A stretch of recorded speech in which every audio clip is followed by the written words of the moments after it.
Yeah. We here. Say it loud.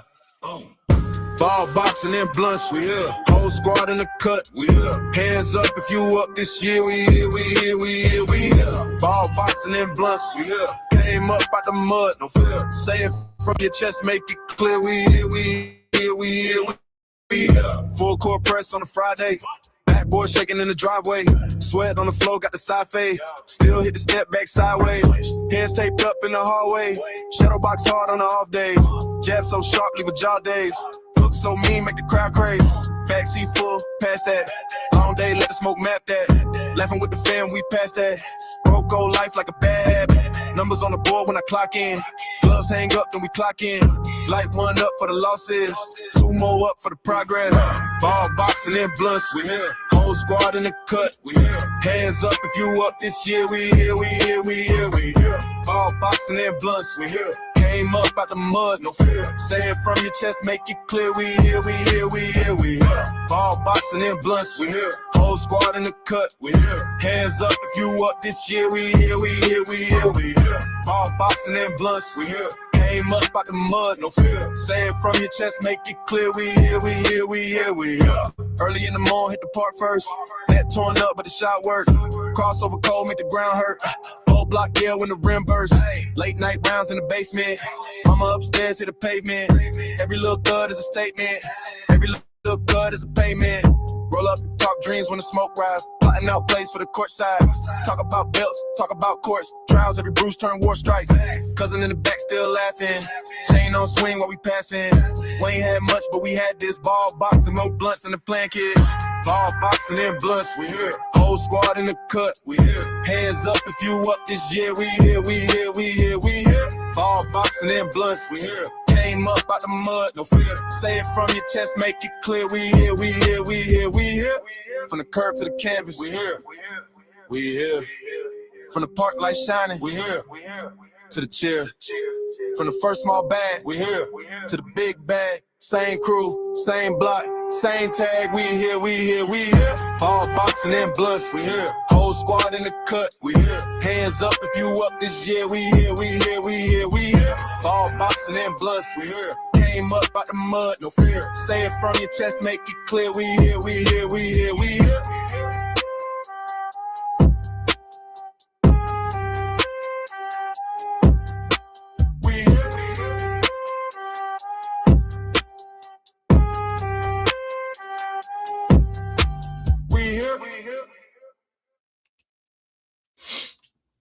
Yep, we definitely here. We in this bitch. Word. And we got a show for y'all today. Sorry if it may be a little clickbait, but you know, sometimes you gotta that's how you get y'all over here. Me and T was talking about it earlier. I don't like the bullshit being said about LeBron. I can't believe I'm actually the LeBron. I'm defending LeBron. And T know that shit sound funny as hell, me defending LeBron. Me defending LeBron. But okay. Oh boy. T, what's good, baby? What's good, Pimpin'? What's good? What's goody hoodie? Same old man. I heard too many shows talking about can the Lakers win without LeBron? Is that in the third? All right, now next year, if y'all talking about next year, maybe y'all can build on something and try something. But right about now, you need everything you can get from LeBron James. You need everything you can get from LeBron James right about now. Or because come playoff time, somebody gonna fold. And you need that LeBron James effect right there. You're gonna need that this year to carry the rest of your career. That's how I feel. And the narrative, do the Lakers need him just because they won a certain amount of games without him? But how many games did LeBron, like when you do the narrative shit, that's why I hate. How many games did LeBron win by himself? How many games did he win with Luka? How many games did he win with AR? And then so forth and so forth. And like, listen, that squad ain't gonna go no further than that 3.5 can take them. And I mean DeAndre Ayton being the half. Yeah. When Aiden play good, that's really the thing. When DeAndre Ayton on, they're a different team. Yeah. Yeah. If they could get him to buy in, that he may only get tossed the ball like 5-6 times to do something with it a game. You're gonna have to get it off the rim, alley oops, backdoor cuts, tip ins. That's what you have to do, bro. Just at least for right now. Word. That nigga, that man don't even be catching the ball sometimes, bro. Like he'll like on the rebound when they throw it into him. Like I'm realizing this year, his hands suspect. He got some suspect hands. Like we know who wasn't the wide receiver when he was playing pickup football back in the day. Oh, so is he Kwame Brown with the? He better than Kwame, but boy, he better than Kwame after he catch the ball, right? But catching that motherfucker, he might be just like Kwame. That's crazy. He better than Kwame after the catch for sure. Yeah, he got some moves. I'm gonna tell you what I like about him sometimes, but against the Nuggets, he did hold Joker. I don't like how he just don't dunk on these motherfuckers, bro. Word slamming. I'm like Wesley Snipes talking to Woody Harrison. Dunk on his fucking head. They about like where I thought they would be at the beginning of the year, right? They about right where I had them, right? Yeah, I had them high. I thought the shit would click faster. That's me. I was being they about right where I had them. All things considered, they had to with them.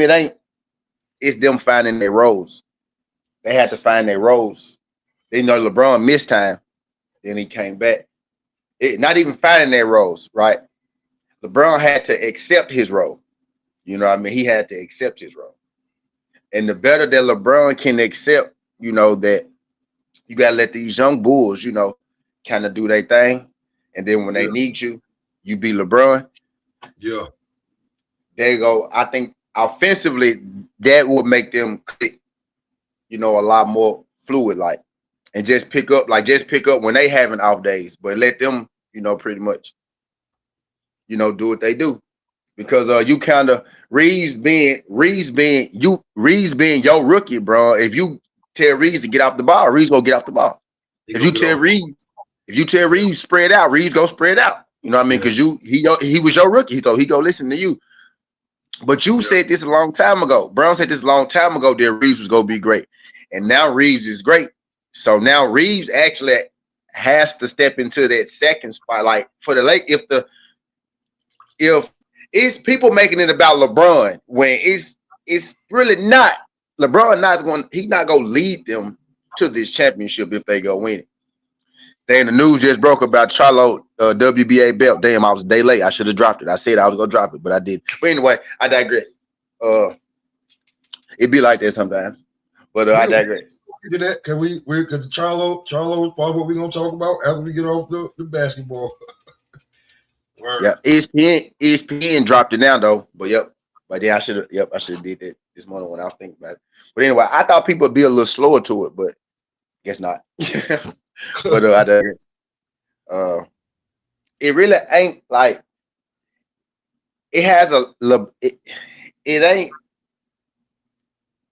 The narrative really shouldn't be LeBron, but LeBron the biggest name, right? He gets, so yeah, I get it, but I don't think it's him because he can fit into whatever role if he decides to, right? To fit into. I think it's gonna be how can Luka and Austin lead this team to the championship. You know what I mean? Aiden got to do what he do. LeBron got to fill in and do what he do. But if they actually going to win the ship, you know what I mean? and I know what Bron was right. Bron was getting his numbers up because y'all, when he was earlier, when he was averaging 17, right, playing his role, y'all was saying he was sorry. So he had to get his 21 back so y'all couldn't say he was old as hell and shit like that. So once he got his numbers up, now you see them clicking, right? 6-game winning streak. You know what I mean? You see them clicking now because he didn't settle that. He didn't settle back into their third spot. Aiken also is playing a lot better than he was. Like that's what people are missing too. DeAndre Aiken. But I was watching Nightcap last night. They hit on it though. DeAndre Aiken is playing a lot better now than he was throughout the season. He finding his role as well. You know what I mean? Type shit. So a championship, they almost have to be perfect damn near, you know what I mean? Almost. I feel like I ain't gonna say perfect, right? Because if you check out they record in close games, right? They got the best record in the NBA. They're like fucking 12-2 or some shit like that. They record in close games, right? So if they could keep these games tight, get to the end, they got the fucking players to beat anybody, right? In any close game, you got Luka, Austin Reeves, and LeBron who can take that shot, put you in the thing. Last night against the Rockets, nigga, all of them literally did it. Luka came down, made a 3. Luka had that bitch, he swung it to LeBron. They closed in on LeBron. LeBron swung that bitch to you know what I'm saying, Rui. Rui made the dagger, right? You know what I mean? But when the game is close, but you got so many great basketball minds on that court together, them folks could beat anybody if they can get down to, the fourth quarter type shit. You know what I mean? But can they win the ship though, man? That's fucking tough. Like that's tough. I don't know, given the fact. So that means they'll have to beat OKC, or maybe OKC get knocked off before them. They have to beat the Spurs and OKC. Do I think they could beat the Spurs and OKC 4 times in the series?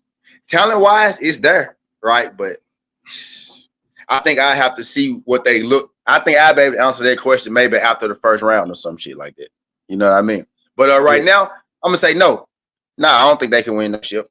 I don't think they winning no ship right now. Fire, how you feel? Oh, 5 still on. Well, to me, if LeBron 5 over. Yeah. Oh yeah.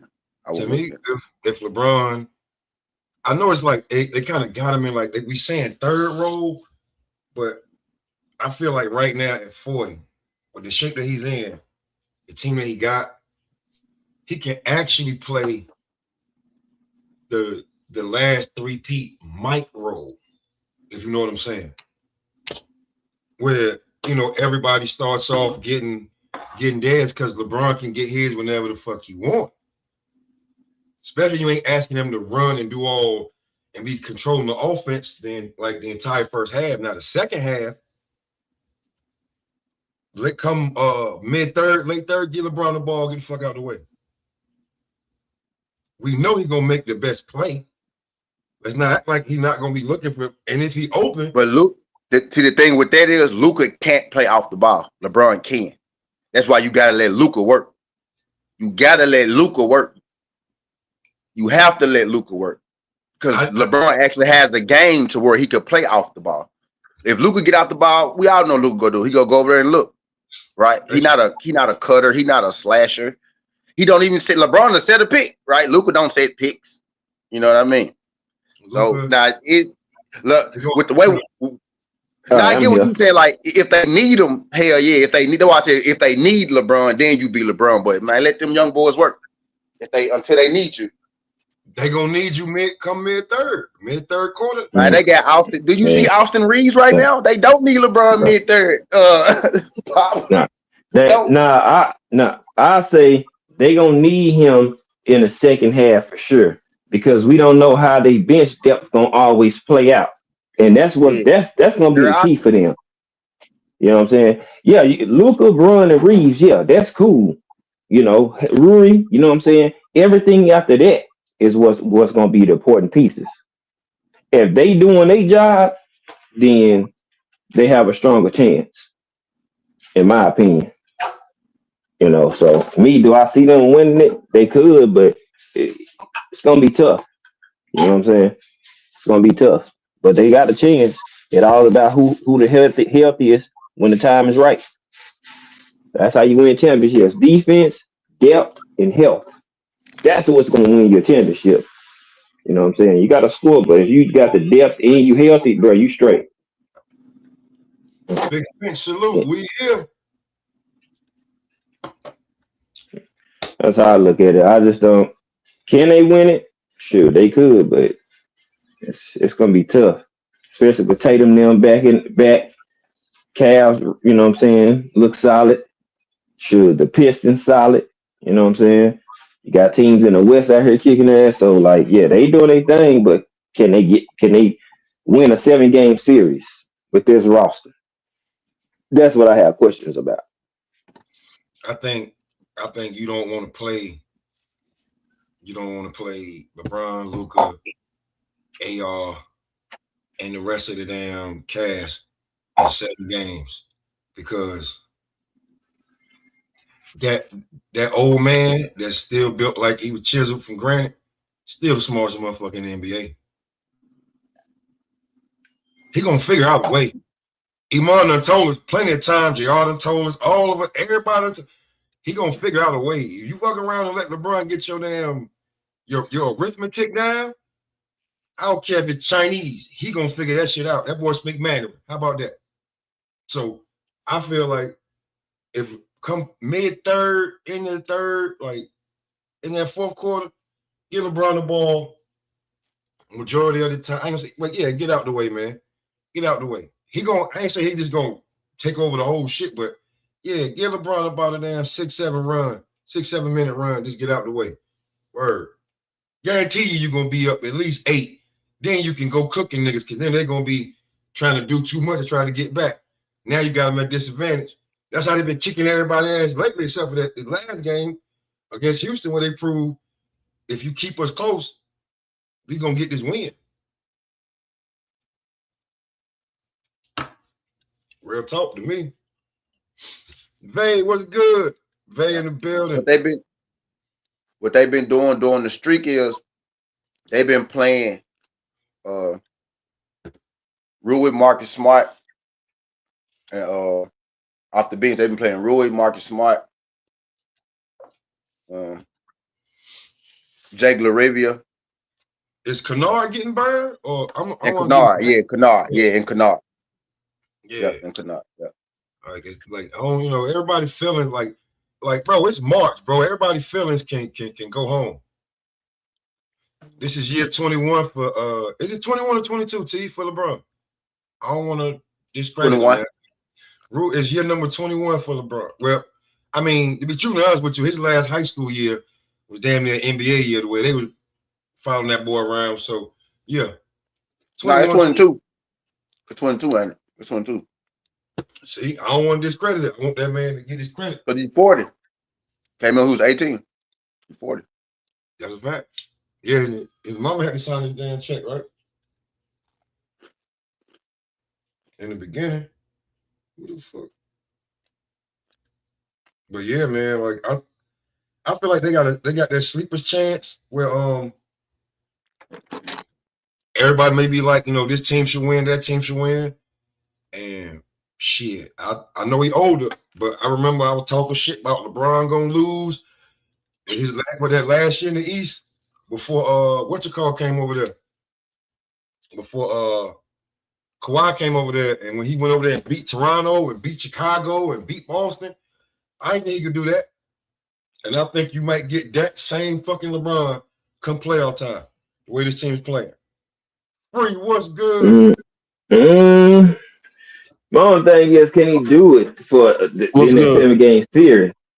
That's my thing. Can he do it and have the energy to do it in a 7-game series? Do it for a 7-game series?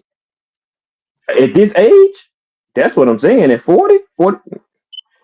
I'm not saying he can't. Well, hey, look, it feels like I always say, if LeBron your only problem, you in good shape then. To me, I'm saying you got Luka, you got AR. I ain't questioning if LeBron can do it. Can the team gel enough to be able to do it? LeBron ain't the man that I'm like, now I want to kill LeBron. Now he ain't. He actually the last person. So what I'm saying on this, can he consistently do it at a high level could sit for a multiple 7-game series at the age of 40. I need to see that.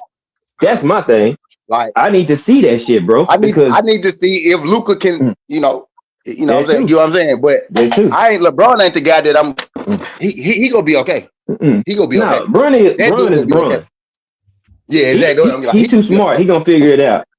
He got enough athleticism at 40. Is the one that's gonna lead that team. Like they the one that's gonna if they go win it, it's gonna be Reeves and Luka. It ain't even gonna be Bron. Of course.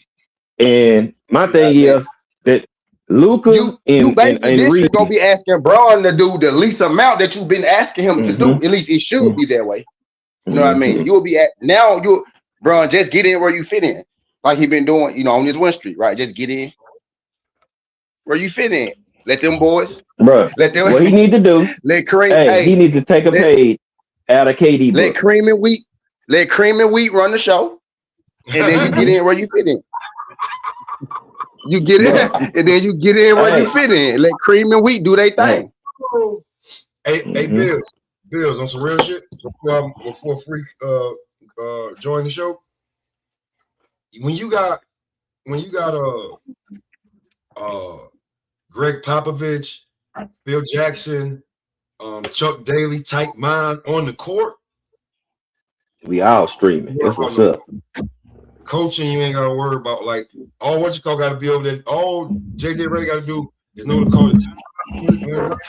Send the right people there when he see what's going on. Other than that, you can call some shit, you can suggest some shit, but that dude on the court playing quarterback, whether he got the ball or he's not. Real talk. Bro. All right. If Austin Reeves and Luka play C+ defense and put more effort on defense, that is how they can win the championship. Aiken.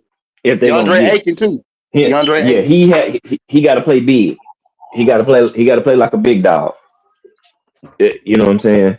And that's all I want to see. You know what I'm saying? If it does, it's gonna be because of that. If Luka and AR putting more effort on defense. We know, Ruri don't mind playing defense. Marcus Smart don't mind playing defense. Vandy don't mind playing defense.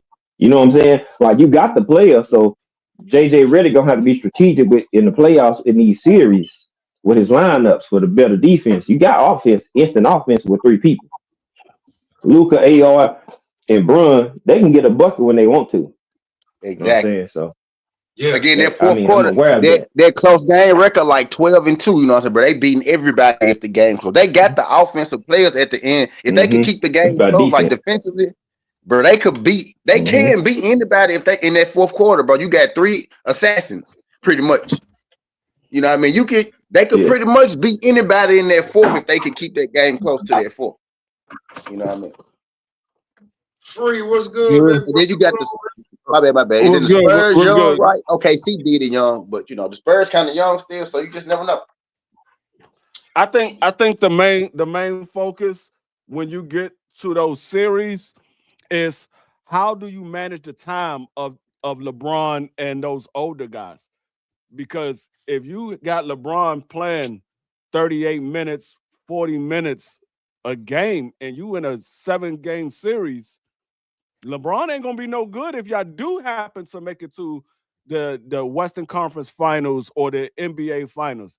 He ain't gonna be no good. So it comes down to how can a coach manage that time, because you want your best players to be on the court when that time matters.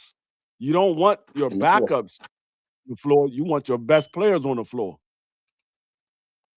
That's true, but I don't think he's gonna be playing 38 minutes. I don't think so.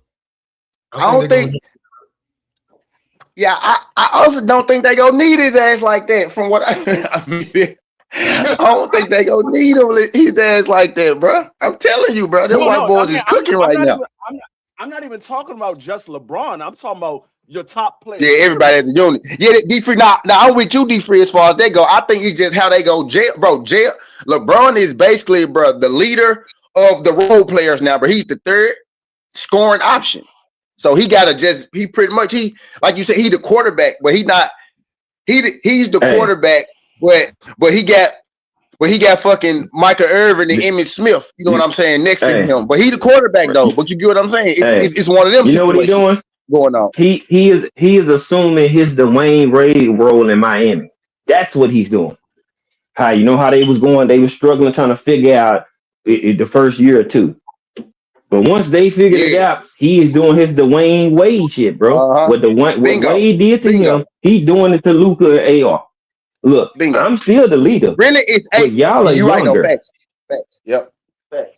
So that's how I see it. Yep. G5, you know what G5, you absolutely.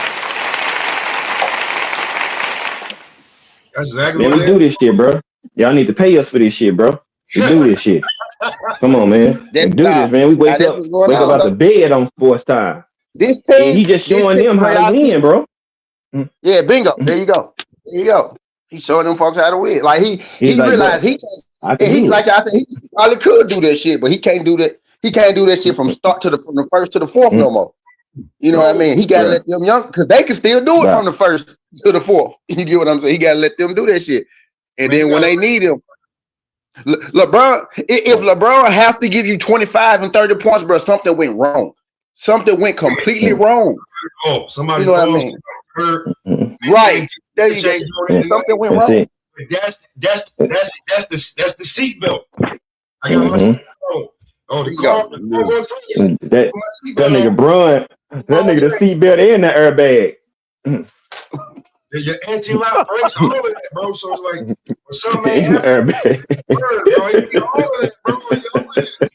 You know what I'm saying? So like, I mean, like, let's say in the third, you looking at it, they doubling down on Luka, they doubling down on AR. Are you serious? You doubling down? Y'all gonna lead. You get gonna lead. They gonna leave Luka Noah wide open, and he gonna start sinking them joints. That third swing in LA so nasty, bro. You going from Luka to fucking Reeves to fucking Bron. And then you never know with Bron, because Bron might swing that bitch a fourth time to a nigga in the corner wide the fuck open. No, you know what I mean? So that swing action in LA is nasty, bro. If they could keep that chemistry that they got now, that swing game ridiculous. Yeah, I think they're gonna need a third and fourth player to step up. They're going to need a third and fourth player to step up because you're going to have those moments where LeBron is not going to be at his best. You're going to have those moments where Luka is not going to be at their best. But they're going to need to be able to depend on those role players. D3. And then you're going to have Austin Reeves. Then you're going to have Jerry West over there busting ass still, though, D3. No, but what I'm saying is you need that. That's the time when the role players come in handy when it comes to those Marcus Smart 7-game series. Marcus Smart, Rui Hachimura, those guys. 7-game series. That's when the role players come in handy. Yeah, the role players don't really come in handy. I mean, they have critical times at times throughout the season, but more so the role players is for the playoffs. Because that's where you're going to need those guys to step up. Because you need. Uncle Rick came in and said, "No, hey, Rick probably at work. Click the link, Rick." Uncle Rick, that's when you're going to need those role players to step up. I ain't even dropping. This is straight. This is straight. Matter of fact, this is your old panel on the regular, so I had to bring the family. Hey, Jalen Waddle to the Broncos. Sidebar. Yeah, I saw that. I peeped it. I see it.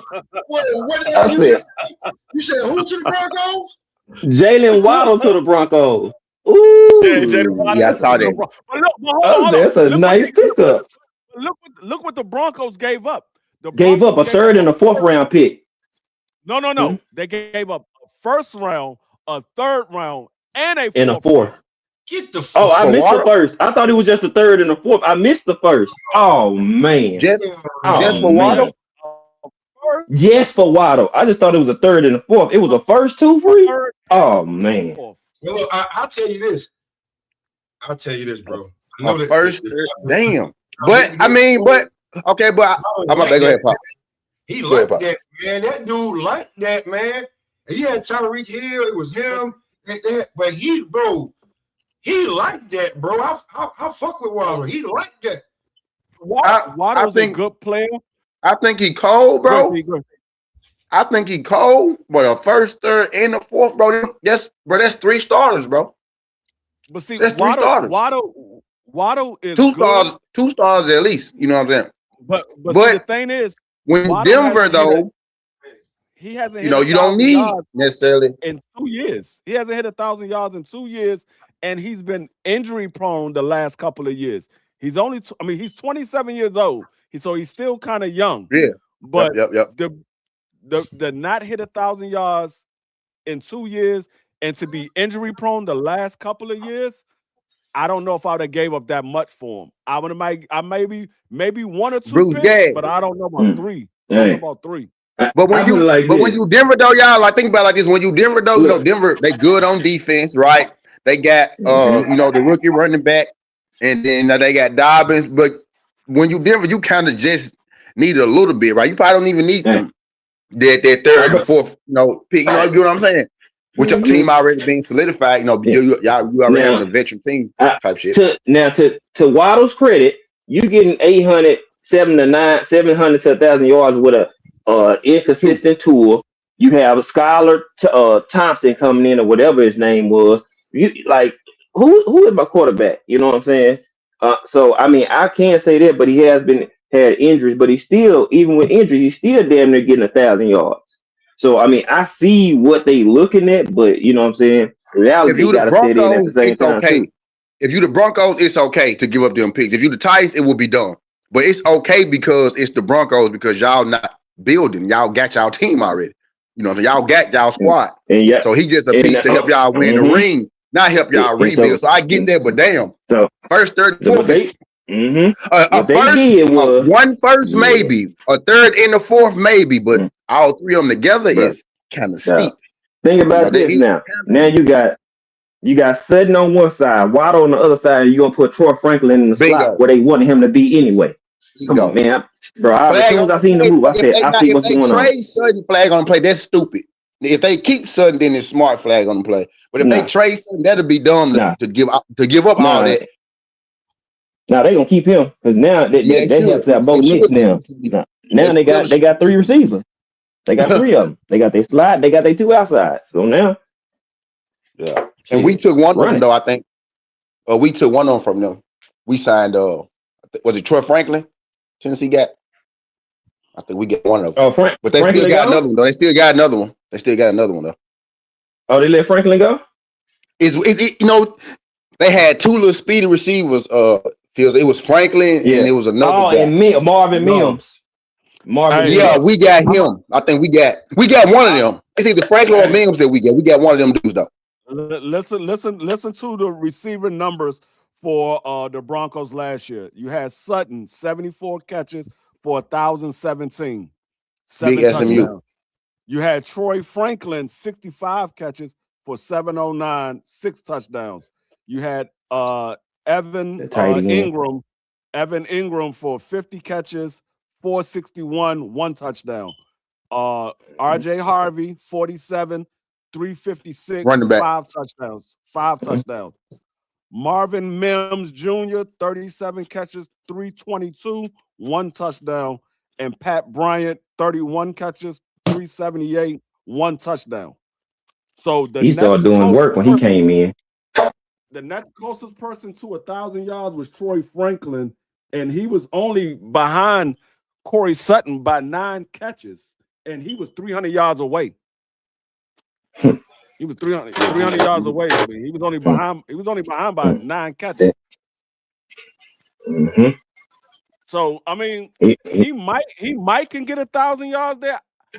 Because they don't really throw the ball that much. They throw the ball, but they don't throw it as much. They're more of a run team. They're more of a run team. I mean, so I don't know if he's going to get 1,000 yards. I don't know how productive he's going to be. Well, I look at it like this. They like Franklin to be the underneath wiggle guy, reverse guy.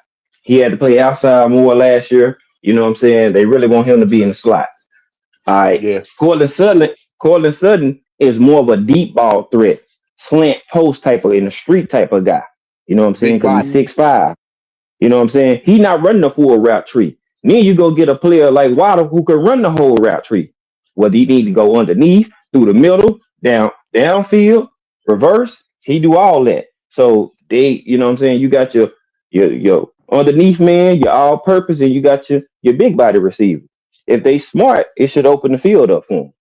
You know what I'm saying? I mean, Like it could because Sutton and Water are both deep ball threats. Water ran a 4-3, Sutton ran a 4-3. They both deep ball threats. But Sutton is not as clean in the route running as Water.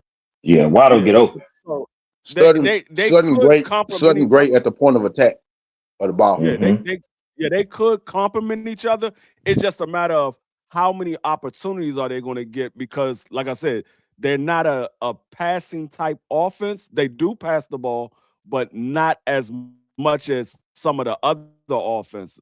So I don't know how productive they're going to be. And they might open it up even more because they got another receiver on the other side of Sutton. So they might open it up even more. We're going to see. He said, did AJ Brown stock go up or down? AJ Brown stock is still the same. It's just a matter of is the Eagles going to let him? Is the Eagles going to let him go? I just say you better believe whenever they. Now go ahead. The only team that's looking to get AJ Brown right now is the Patriots. That's the only team that's been connected to AJ Brown. Right. So it's just a matter of if Rams mentioned it. Yeah, the Rams talking about trying to trade Devontae Adams. Yep, Rams and the Patriots for AJ Brown or whatever. Yeah, but AJ, but the thing that AJ wants to go to the Patriots, that's his favorite team. That's always been he want to go there. Yeah, so he wants to go to the Patriots. It's just a matter, like I said, it's going to come down to if the Eagles want to let him go. I think they're going to ultimately let him go. I think they're looking to see who's going to get them the best. What's going to be the best offer and who's going to give them the best amount of the most and the better picks? Because they like, all right, if we're going to get rid of them, we want a player back and we want some picks. What's going on, Aircraft? Yeah, I'm not even 100% sold that they go get rid of him. I'm not 100% sold that he won't be a goddamn Eagle when the season starts. I'm not 100% sure. I'm right there with you too, T. Because I think if they was going to let him go, I think they probably would have let him go already, because ain't nobody else giving up no offers like that. Ain't nobody else giving up no offers. You know what I think gonna end up happening? Let him go. That's what I think AJ gonna have to finish out that damn contract, and he gonna walk away scot free. That's what I think. Because you don't have to wait till next season, next off season. They gave too much fucking money when he got there. You know what I'm saying?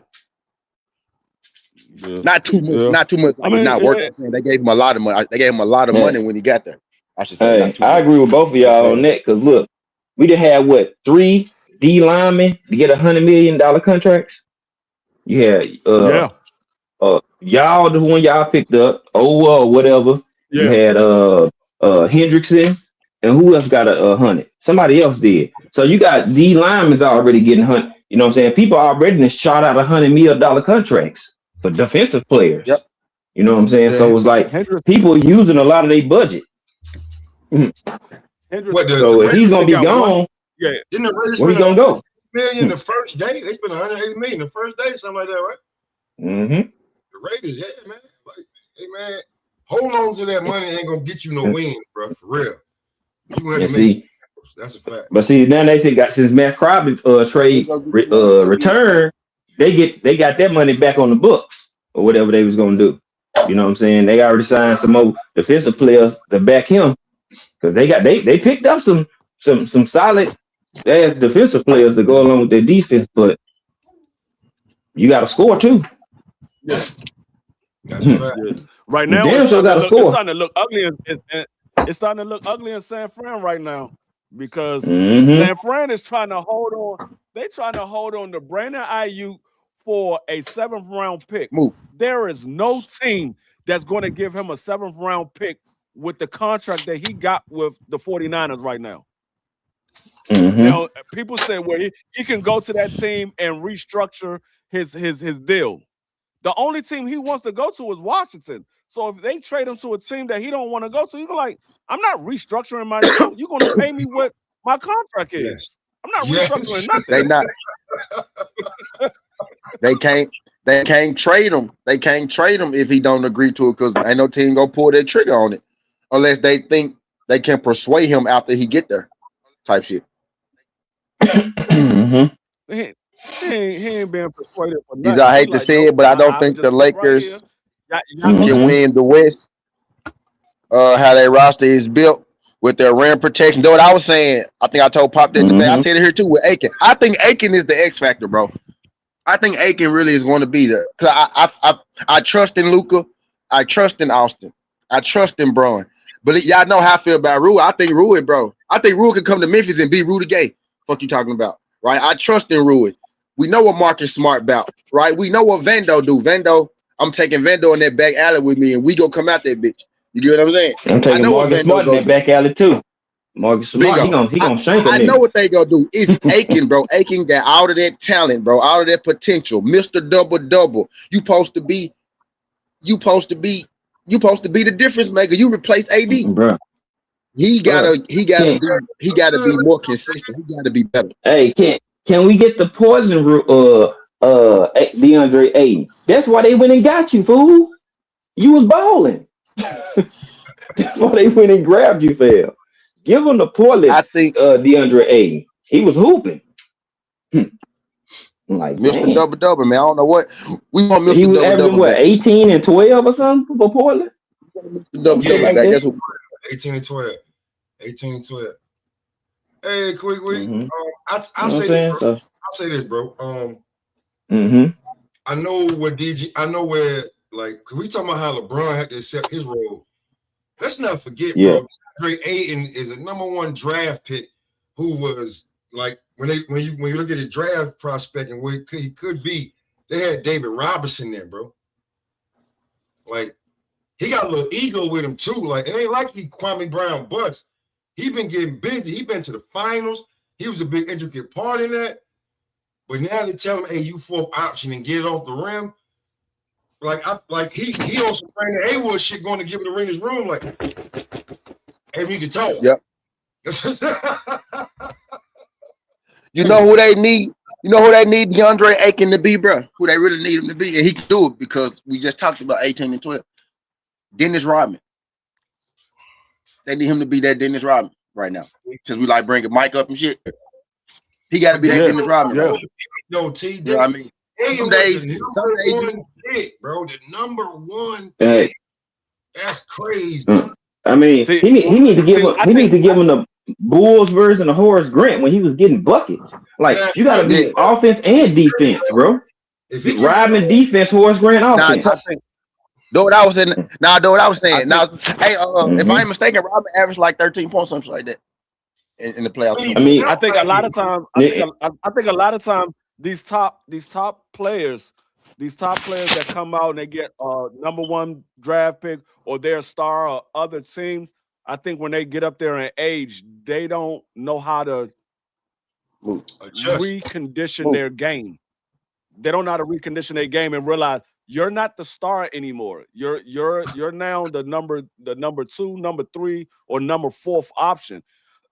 I think a lot of them still think that they're the #1 option or number 2 option. I think they have to learn how to condition their game to they're not the #1 option. Yeah, he's number 4. So he got to learn how to condition his game. He got to understand, okay, my job is to defend this rim and grab these rebounds. That's what my job is. To defend this rim and grab these rebounds. If I score, I score. But that's not what I'm here for. Bingo. They got 3 other scorers. When you really break the Lakers team down, bro, and again, I already answered no, by the way, but when you really break their team down, they got everything they need except their rim protector. You know what I mean? They got everything else. Now, their defense is suspect, but, you know, as of late, they have been playing better. They just held the Rockets to, 92 points or something like that? Yeah, they did. So, hey, shout out Austin Reeves. I see Austin Reeves out there. I see Austin Reeves out there locking up now. Like, I see him giving a different effort on defense. So, man, they got the team there. But like you said, like we said, they got to play defense. They held the Rockets to 92 points. The other day, they held who that was they beat. It was a good team. I forgot who it was. But they held them to 102 points, right? They got to keep the scoring down on the other team. Was it you know what I mean? But it was I'm gonna be honest with you. Nuggets, boom, that's what it was. Yeah, it was going to Nuggets. end up being. They got to keep. Austin Reed is going to end up being a leader of that team. He's going to end up being a leader of that team because Austin Reed game since we started our fantasy. Since we started our fantasy league, look how Austin Reed has gotten better every single year since we started our fantasy league. Every year. Yeah, that man has gotten better and better every single year. Hey, make sure when you trying to figure out what they talking about, make sure you join their Discord so you know what the fuck they talking about. So you don't be left out in the cold. But go ahead, Free. I just, like I said, yeah, like now Austin Reed yeah, gonna end up being the best of that team. He's gonna be the leader. I think I give him 2 years. It's going to be his team. It's no longer going to be Luka's team. It's going to be his team. From a G League player, I think they gonna be like. I think him and Luka can be like Tatum and Jaylen Brown if they do it right. I don't think it's gonna matter who team. Luka just got that alpha, right? So he go get that Brock. Like it's gonna be Luka team because like Luka just an alpha. Like he go like you ain't telling Luka shit when that ball hit on the court. He go shoot that motherfucker as many times as he want to. He go pass it when he get ready to. He go shoot as many threes as he want to off the back leg. He go complain. He go do Luka go dumb like he go. Luka is a one. Austin as a 2, he can do the same shit. So I think it's gonna work out for him because Austin gonna have the same freedom Luka got because Luka can't shoot every shot. So the shots Luka don't shoot, they gonna be Austin's. You know what I mean? So I really want them two to stay together. Yeah. But true enough, I mean, there'd be a nice 1-2 punch. There'd be a nice 1-2 punch because Austin Reed can do everything that Luka can do, but a lot more than what Luka can do. Because, like you said earlier, Luka is not a slasher. He's not gonna play without the ball. Austin Reed can play without the ball. Austin Reed can play without the ball. Austin Reed will go dunk that thing. You feel me? Luka, you gotta gotta get him, convince him to go dunk. Austin, if he have an open lane and it's open, he'll dunk it. Hey, we already said it. It's Reed. Reed play better off ball. Y'all about to say my brother from the Bron plays off the ball better, Reed or Luka. Now Reed play off the ball better for sure, but Reed can play on that ball too now. He had to. He had to. He had to do it last year. He had to run the one. Luka is not an off the ball player. He's not. Not at all. I'm about to say, you got to remember, Austin Reed has ran the one before. That's why I say he can do everything Luka can do, but he can do a lot more that Luka can't do. That's why I said I think it's going to ultimately be his team because he can do everything Luka could do, but he can do a lot more. I think he'll have his own team, D-Free. I think I kind of see that coming, like almost, right? I can see him with his own team. They're not getting rid of Austin Reed. Austin Reed might walk away. He might look D-Free. You know he can walk away at the end of this year. 5 years, 240. 5 years, 240. He ain't going nowhere. Is there? He can walk away at the end of this year. Austin Reed is. He's not going anywhere. Austin Reed is their white Kobe Bryant. That's who Austin Reed is. That's their white Kobe Bryant. He ain't going nowhere. 5 years, 240. Guaranteed. That's how I feel. That's what they giving him. Yeah. After this year, I think he go get it from somewhere. He definitely if they give up, they will be. Them giving up Austin Reed is like them giving up Kobe Bryant right when he started taking off. Right when Kobe started taking off, if they would have gave up Kobe Bryant, that's what it's like giving up Austin Reed. Austin Reed is starting to take off. He's getting better every single year. We've seen Austin Reed. He averaged 20 with both of them niggas last year. 23. There you go. Yeah, we watched Austin Reed go from averaging like 10 points a game to average 20 points a game, and in one season. He went from averaging 10 points. Hey, no, we seen it. His first year, he was averaging 10, 13. Then he went to 16. Then he went to 20. He made 23. So it's like he making the proper leaps and progressions he need. Yeah. Nah, He Austin doing Reed it. is not a he can be a complimentary player, but he's not a complimentary player. He Yeah. Phil is In other a Buck. words, next year complimentary player, but Austin he got Reed the is going to talent. be He putting Yeah. 50 he gonna on be that niggas, dude bro. next year. He putting 50 on niggas. Ain't no complimentary player. That ain't no corner motherfucker. Get him the ball. He putting 50 on motherfuckers. Yeah. When That's what I said. Luka don't have the ball, Austin need to have the ball for sure. Yeah, he can be a complimentary player, but he's not a complimentary player. He's going to be a star next year. He's not. He's on the verge of being a star this year. It's just everybody's still paying If attention to you LeBron put and Luka. But next if year, you put he's going to Austin be a Reeves star. on the team, if you put Austin Reeves on the Chicago Bulls right now, Josh Giddey becomes the number 2 option, and that team makes the playoffs. Easy. Man, you put that man on anybody's team right now. He goes from being the number 3 option to being the number 2 or Hey, number 1, depending on who the He a player number hey, 2. is.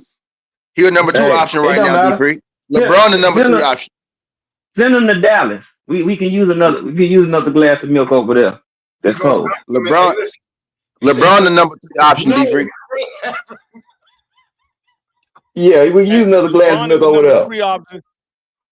He the number 3 option when he want to Oh, be the shit. number 3 option. If LeBron want to be the number 2 or number 1, LeBron gonna be the Oh, number my 2 God. or number 1. It's when LeBron wants to be the number 3 option, he's the number 3 option. B3 salute. Yeah. What's going on, B3? Ain't much. Hey, look, man. I feel like we cooking on this. And we got a lot of everybody in here, man. That's why I love it, man.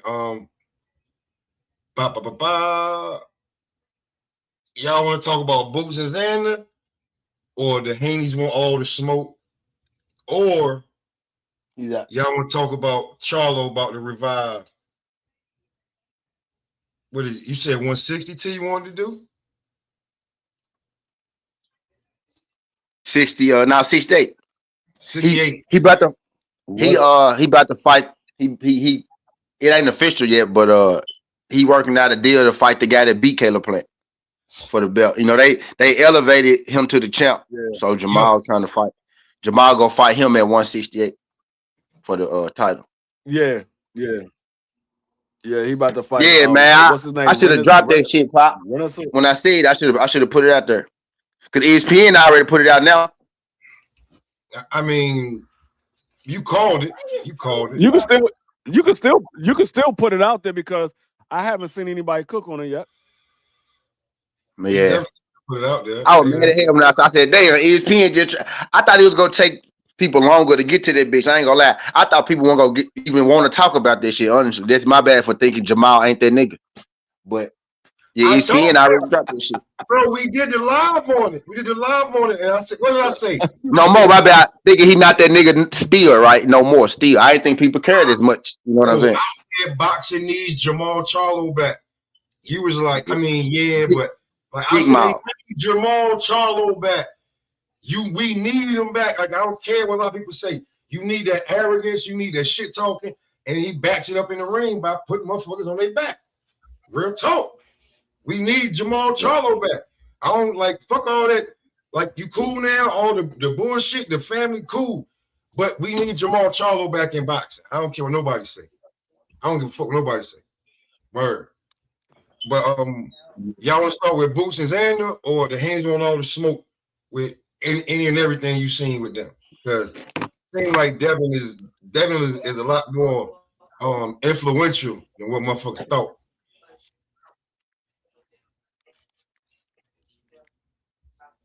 Even me. I mean, whatever you want to talk about. Yeah, right, nigga. You the host. No. It's three. Which one? Where y'all want to go first? We'll go there first. Hey, I mean, well, we could cook on the Boots&Xander because niggas been talking about Devin for the right. past, I'm sick of it. For about the past 3 or 4 weeks. I'm sick of talking about them niggas, man. Damn. So let's go Boots&Xander. Let's go Boots&Xander. How real do y'all think this really is? I think it's real. It's just a matter of can they come to an agreement. You know, because Jerome Busin is the interim title holder. Xander Zayas don't have a fight. He was trying to get the Josh Kelly fight. He don't have a fight.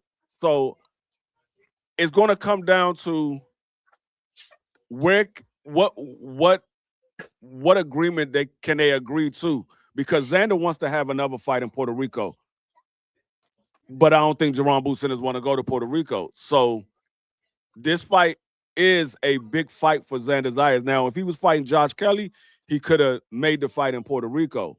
But now that you're talking about a Jerome Busin who's a bigger name than a Josh Kelly, and rightfully so, he's a bigger name than Xander Zayas. You're probably gonna have to concede to where they want to fight at, because you can't really say, "Hey, well, I'm the champion. I want to fight in Puerto Rico."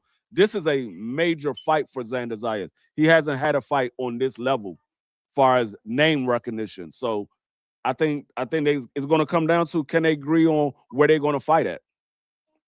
I don't think it's the money aspect. I think it's the location. That's Yeah. what it's going to come I down to. do think they really going to fight, right? Especially with Top Rank signing with the Zone. I think that's probably how this whole thing even started really to come about.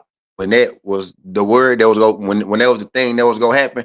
So now you got them on the same network, right? Boots and Xander. So hell yeah, this shit gonna happen. So hell yeah, this shit gonna happen. So yeah, I most definitely think that's gonna come down the pipeline eventually. I think they might fight a couple times. I think it's gonna be a rematch clause in the contract. So I think we might get two. Hey, aircraft, that could be We might the get one top in Puerto Rico, D destination Free. We might get one get one in the States and one in Puerto Rico. So I think it's gonna be two. I think the top destination is going to be New York. I think they make the most money in New York, because Xander got a big fan base in New York, and Jerome Boots and his fans is going to travel from Philly. That's not even a question. They're going to travel from Philly. So I think New York will be a good destination. What's going on, TD? Yo, What's what good, up, fellas? What's fellas? happening, I TD? don't think Jerome going to Puerto Rico neither. I don't think he's going to Puerto Rico. I think that the destination is New York, because Xander already fought in New York. He got a fan base in New York. That's not even a problem. Jerome Boots and his fan base, Philly to New York is 2.5 hours. That ain't no drive for nobody. They'll do that in a heartbeat. Yo, salute to the panel and Smoke. What up, guys? This is Koki. What's going on, Koki? Yo, I agree with what you just said, man. I could tell you personally that Eddie Hearn don't want to go back to Puerto Rico, because when he went to Puerto Rico, he had Matias, he had Paro, he had Hitchens, and I could tell you he hated all those events. He was not happy, doing business over there. I'm from Puerto Rico, so I could tell you, business is not always great over there. So Barclays Center, Zayas and Boots, man, that would be perfect. Philadelphia comes through, they take the bus over there, and you got Puerto Rico. Doesn't matter, Puerto Rico's in New York. I think that's a perfect fight. I'm hoping it happens. Zayas, he takes Ennis very seriously. He even said it himself. Ennis is a strong, explosive fighter. I think we all could agree that Ennis has more explosiveness to his punches, and Zayas has to come ready for that fight. I'm thinking Ennis, just based on logic, but with my heart, I'm going with Zayas, because I'm born in Puerto Rico. I got to go with my boy. But yeah, man, that's the fight I want. I want that more than Virgil. Yeah, me too, Ken. B3. Hey, I mean, right. Go ahead, B3. I think it mean more. Yeah, I'm feeling good, man. What's going on, fellas? Appreciate you, Smoke. As far as like the Puerto Rican thing, I mean, I believe they're saying Xander did a nice gate out there, and we seen the Jose Roman, Jaleel Hackett. So they gonna have favorable judging for Xander if they put it in PR. So I do want to see it on somewhat neutral ground. I think New York will be the best fit for it. MSG, something of those lines. I think that's a great fight for Boots. Kind of being able to get a unification fight, his second fight at the weight class, that'll be huge. I don't know. I think it makes sense commercially and financially, because I believe people would travel from Philly to see that fight. And of course, the Puerto Ricans is going to show up and show out for Xander. I would just love it to be on like the Puerto Rican Day Parade that weekend.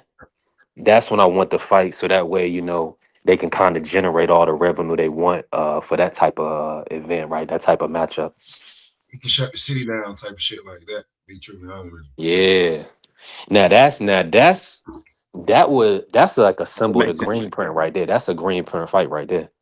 He can shut the city down because they're gonna be like over half of the Puerto Rican at the Puerto Rican Day Parade gonna be trying to figure out what to do after the parades or what we're gonna do. And if you ain't going to sleep or going to the club, the fight ain't no different than going to the club, especially the way they be doing it. If it's at the Barclays, you definitely going there. You know what I'm saying? Without question. Especially how the girls dress over there, man. I saw so many. Oh my god, man! I had a great time over there for the Matias fight. I was focused on the fight, but I had to do my thing out there. But yeah, man, I agree with y'all.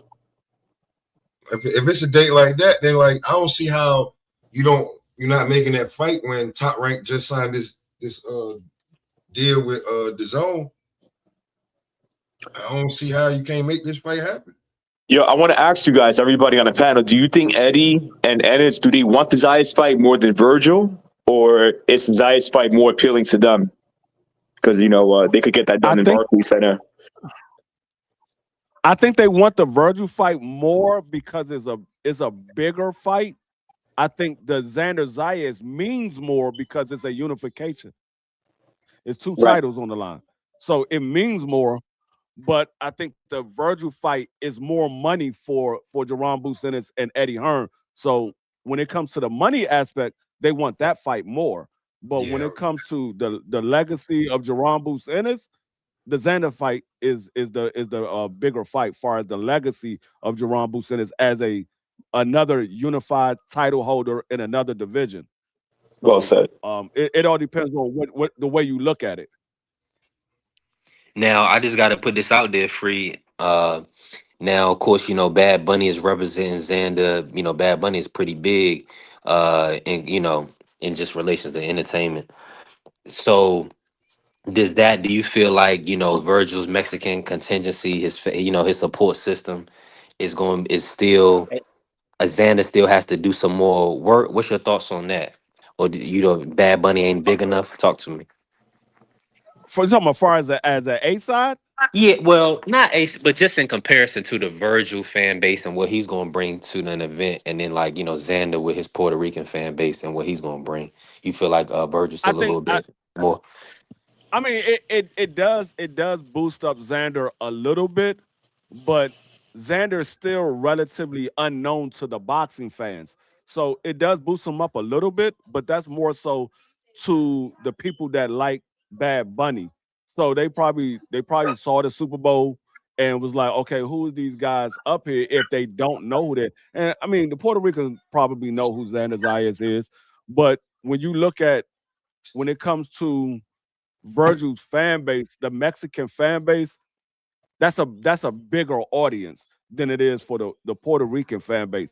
They have a lot. Puerto Rican has a lot of fans, but the Mexican has a whole country. Puerto Rico has an island.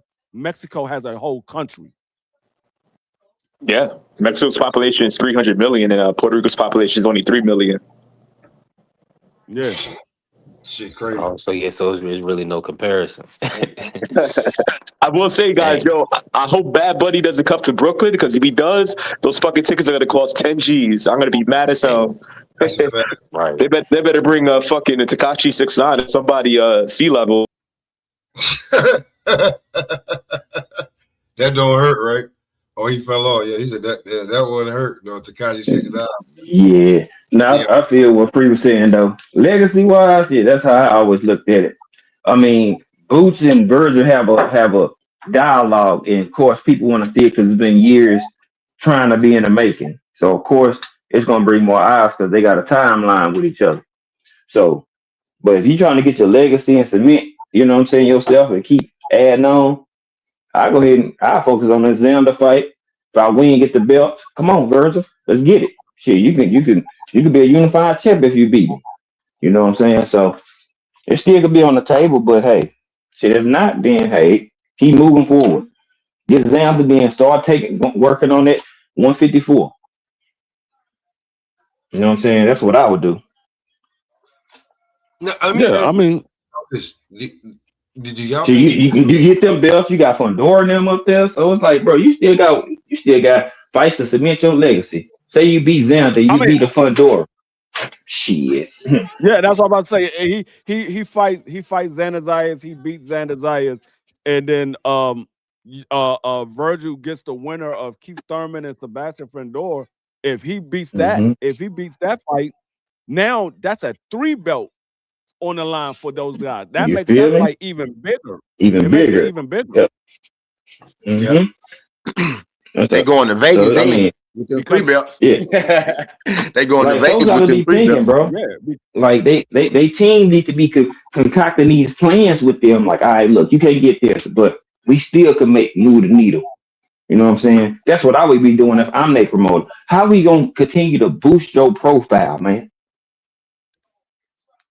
And that's what someone need to be doing. Now we gonna have a fight this. but Shit, it's I'm right gonna there. tell you, I'm gonna tell you what might end up happening. Let's say Jerron Boots and the Xander Zayas fight does happen, and let's say Jerron wins. I think it's gonna be a tough fight for Jerron, but let's say Jerron wins. Mm-hmm. Jerron is going to end up getting the Josh Kelly fight after Xander Zayas because Mm-hmm. Oscar's not going to put Virgil right in a fight with Jerron Ennis after Virgil just won his title for the first time in his career. You're not going to put him right No. in a fight with Jerron Boots in it. So they're going to give him another light touch, probably a hometown fight, another light touch, and Mm-hmm. then they're going to make the Jerron Boots in his fight for Mm-hmm. undisputed. They're going to make that fight for Yeah. undisputed because Yeah. Josh Kelly ain't Mm-hmm. beating no Jerron Boots Ennis. No, I don't think he beat him neither. Like that's why he's talking And about they gonna milk it. They gonna milk it. Now that's what I've been telling folks too. Free. They are not about to put Virgil right in if he just win a title. No, it's not happening. Just no. They gonna let him get a fight or two. They're like you saying. They gonna pull somebody that need to revamp themselves so he can try to get a light touch to secure that he has a higher percentage of winning. You know what I'm saying? And then boom, let him be a champion for at least a year or a year and a half or two. They gonna try to milk it. Then they'll let him get in, get us some title defenses and all, and then he'll go from there. Hey, I just don't see him. going to if aircraft Boots lose, y'all, question. in the What chat, if Boots lose? he lose. Hey, Mm-hmm. if Boots lose, the Virgil Ortiz Boots fight happens immediately. It happens Mhm. immediately. He gonna see he gonna think he see vulnerabilities, and he might catch the wrong version. Yeah, of they're gonna Boots. say, okay, they're gonna say, oh, hold on, he lost to Xander. Oh yeah, Let's make it now I happen. know how to beat him. But the difference is Virgil don't fight like Xander. So yeah, Xander would probably be able to beat him. But that doesn't mean you're gonna get in there. So, but I think if Boots lose, one or two things gonna happen. Either they make that fight immediately, or Oscar and Virgil said they don't need to fight him because he already lost. One of the two things gonna happen.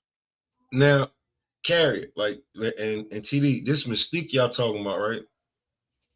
I don't have no mystique of Boots. He got to show it to me. What I do know is you letting that boy get in the damn ring and not having no rehydration cut on him. It's gonna be a fucking problem for a lot of people. That's what I'm saying. You fight Boots with no rehydration card, you're gonna find out exactly what the mystique y'all talking about is. They ain't gonna be able to prove it. Just saying. That mystique, that boogeyman mystique, I ain't like. I always thought Boots was a throw-in for a civil war that he didn't ask to be a part of. And I knew he was never gonna get none of them fights. I said that years ago. I'm like, he ain't gonna never get none of these damn fights. If he couldn't get the Conor Ben fight, there's no way he was gonna get the damn Bud, Earl, Keith Thurman, Sean Porter, Danny Garcia. He wasn't giving to them. you definitely gonna be avoided. 6 feet tall, and you making 147 pounds, and everybody talking this sport, and you putting in work when on motherfuckers that fight at 75 and heavyweight and cruiserweight, they don't want to finish. Yeah, whatever, man. You knocking out dudes at 60. We don't even want to talk about what we heard about when he was in there with J. Rod Williams. So nah, man, like, but y'all keep, you know, you keep knocking on the devil's door. He gonna answer.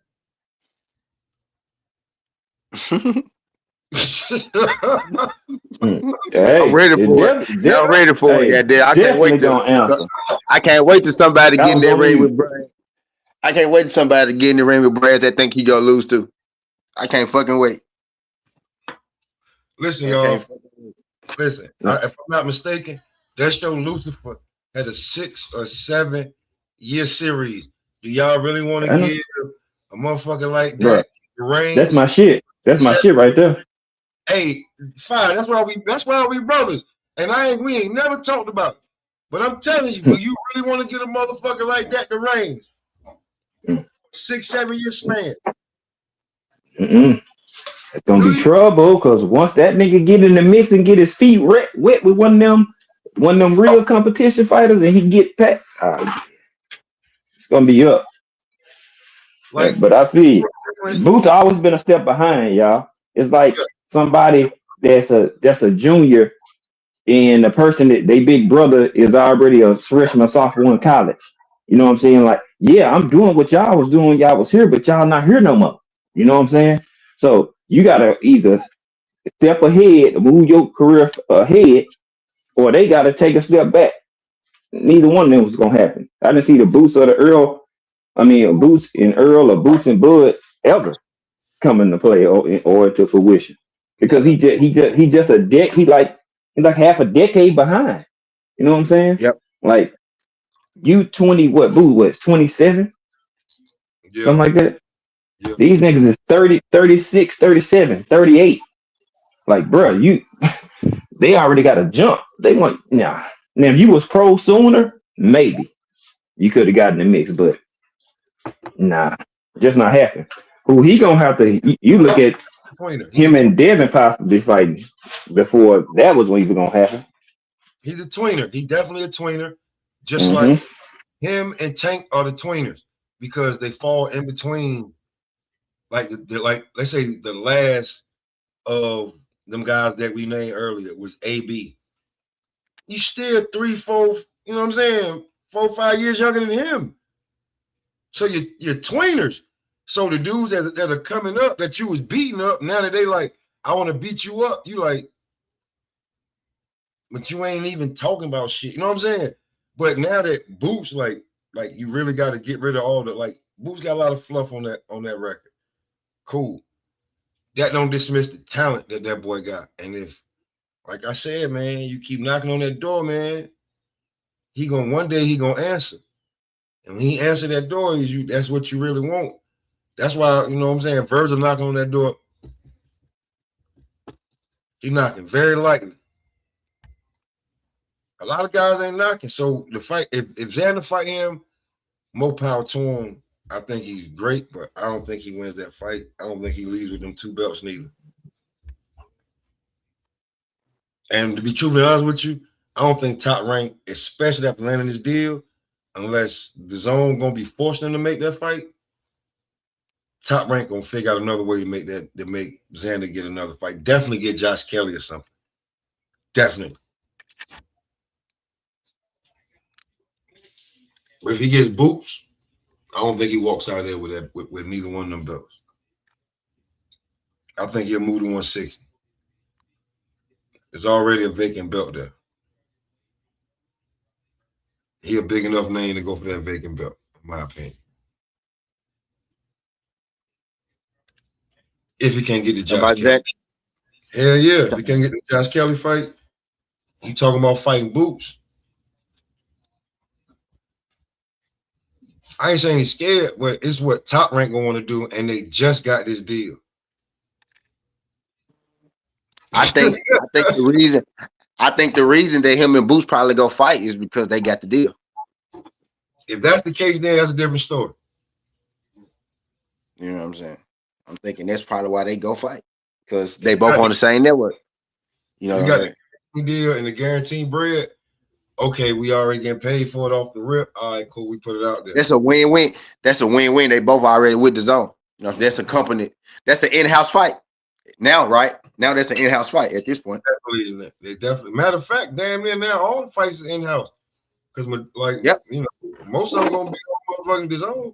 Whether you match room, whether you Queensberry, whether you ring, unless you got another deal somewhere else, whatever you go for it. So now the zone probably worth that $30 they've been trying to sell us for the last 2 years, huh? Yeah, I might give it to them now, bro, because Top Rank gonna be putting on fights. Because they got everybody pretty much except Zuffa and PBC. PBC but I mean, and then you got pro boxing, and then you got pro boxing them. But, PBC, but PBC be leasing. You know what I'm saying? Like if the bread right. You know what I'm saying? The zone. They got it. They got everybody. Yeah. So it's an in-house fight. What's in your mouth? You little stupid dog. But yeah, that's how that go. Y'all remember a while back Eddie said the zone gonna take over boxing? I guess Eddie won line, huh? I mean, yeah, man. I mean, like, because when you think about it, they're only into it's 81 line, huh? They're only into certain, like the zone don't show basketball like that. I ain't never seen basketball on the zone. I ain't never seen football, not American football. So they only into a certain amount of things, which is boxing and like soccer. And Top Rank only got like 10 shows. I saw. So they got to make them bitches count. So you better believe that Xander Boots probably gonna be one, because you got to make them shits count. Yeah, I want to know what that card. Yeah. I wonder what that card gonna look like. Not just that fight. That card gonna be crazy. Because it just ain't gonna have Xander versus him on that card. No, right. Tripping. That card gonna be a top rank. Gonna be a top rank card, pretty much. Like, who you think you would see on that card? I don't know, man. It's a good fucking question. On the Xander Zayas and Jerome Boots&Xander? Hell yeah. Who you think you gonna see on that card? Because now you're trying to mix in some matchroom fighters too. We might get a matchroom fighters too on that card. Hey, we might get a shoot co-main. Yeah, I can see that. Now that he's a champion, might get a shoot co-main. I don't think shoot aircraft is big aircraft like 10 shows. 10 shows per year. Like they could do, like it's 12 months in the year. They got 10 shows, so they go put on 10 events. It's actually 8 to 10, but I'm gonna get in the high side. No, that could be just what they put out for right now. That might not be for the rest of the year. Yeah. That could just be what they put out for right now, because we know Top Rank got a lot of fighters. Now it said from what I read, it said they got 10 shows per year. 10 shows. 8 to 10. I mean, you gotta. But if you do one a month though, like if you do one per month, that ain't bad. Yeah, that ain't bad. But see, that's about what PBC you gotta understand that. That's about what PBC do anyway. If you look at it, about 10 a year. You gotta 10 understand shows. that now they gotta share that platform with 2 other promotional companies. So unless they collabing with another promotional company, if they only doing their fight, they only doing a Top Rank event. I'm just saying, I'm naming all 3 of them. I'm saying Top Rank plus 2 other promotional companies. You guess they got Queensberry over there too. They said, but Top Rank. I don't really. Top Rank maybe. I don't really. It's a rumor Top Rank goes sign with somebody else too. Like they go broadcast, or they gonna have a broadcast deal with somebody else too. So they could still be in play too. But it's 10 shows with. I don't really count. I don't really count Queensberry, because Queensberry, they usually do their fights on like Sky Sports. they'll put their fighters on a card like under Turkey when Turkey is doing a ring card, but they don't really Queensberry don't really do fights on the zone like that unless it's like a ring card. Most of the time, their stuff is on like Sky Sports, so that's why I don't count Queensberry.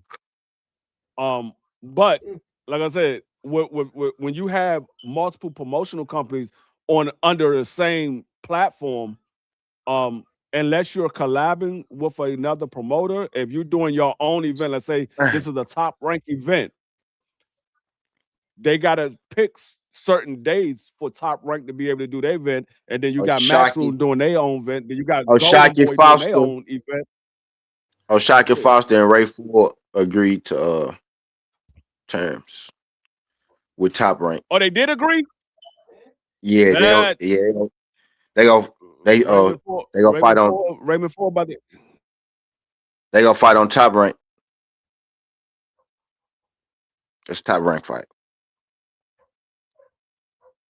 Ray Ford is a DAZN guy, and Oshaki is a Top Rank guy. So they're already working together with that one. That's why they've been promoting a lot of these fights. They already knew they was going to DAZN probably like a month ago. That could be a co-main. That could be a co-main for the Xander Zayas and Jerome Boots&Xander.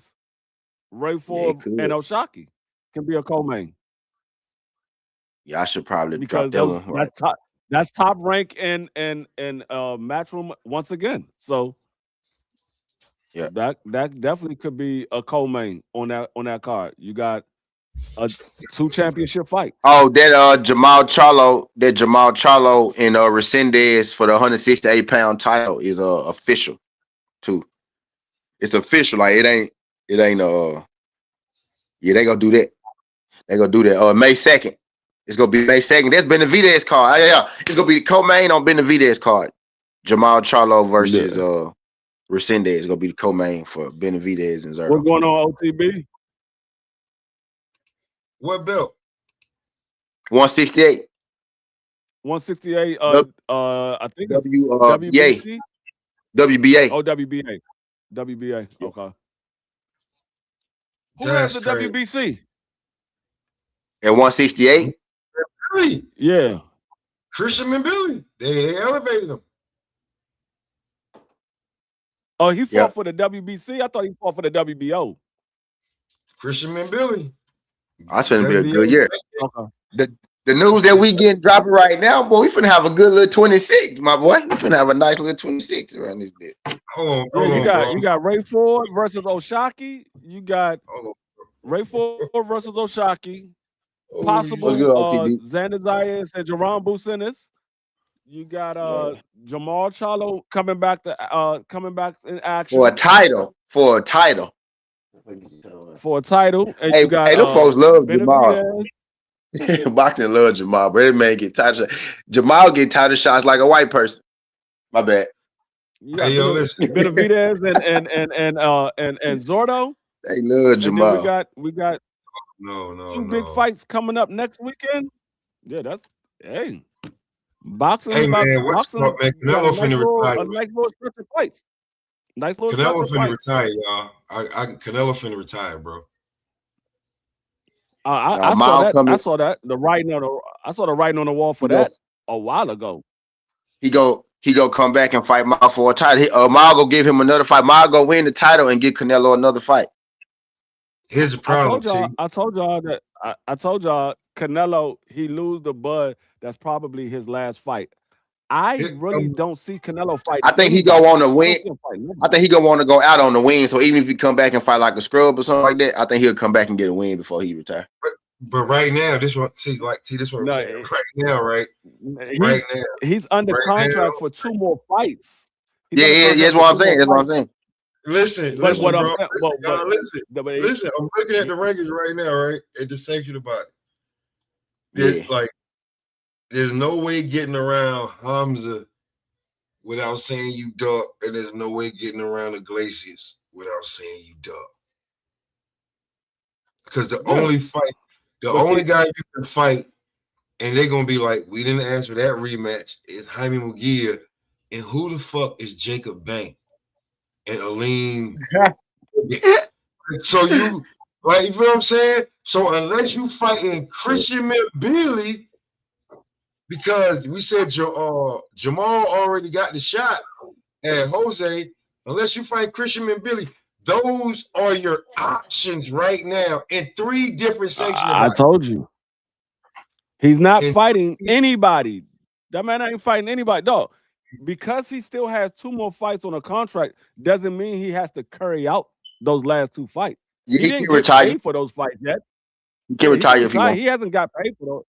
He hasn't got paid for those fights, so he can retire. Just had 2 fights left on the contract and retired. He didn't get paid for them. He just, if he does fight, he has 2 fights left with Turkey.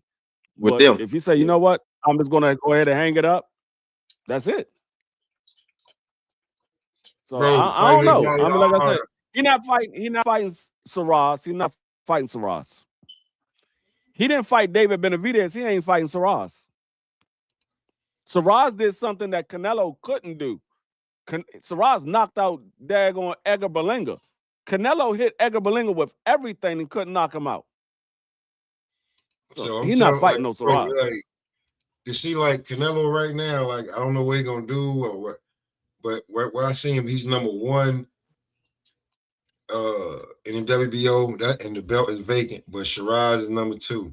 He's number 1 in the WBC. Christian Billy is the champion. Lester Martinez is number 2.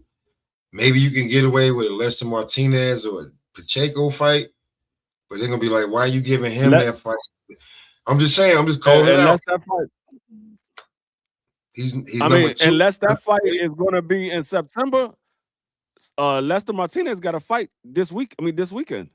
Well, and Saturday, yep, pro box. Yep, Saturday, pro box. Yeah, my bad. He got a fight this weekend. So unless that I fight gonna be in September, I ain't dropped that video because I feel like he go whoop bro ass. So I thought everybody knew that and that he was gonna whoop his ass. So I ain't do it. I ain't feel like that. You got in the WBA. It's for a title too, though. If I'm mistaken, Pop, the dude he fighting is gonna be for. I think it's either eliminator or this for a vacant or something. Let me check. Well, before Christian Billy was like the intern, but now he's full champion. So it might be for the intern because they felt I think they joined. Yeah, I think that's like like a eliminator or something. Some shit. That's them giving him something back, knowing that he won that Billy fight. But you know how the WBC. Hey, Aircraft. Not only is this the first time that Canelo hasn't had a belt, this is the first time in a while that Canelo hasn't fought on Cinco de Mayo.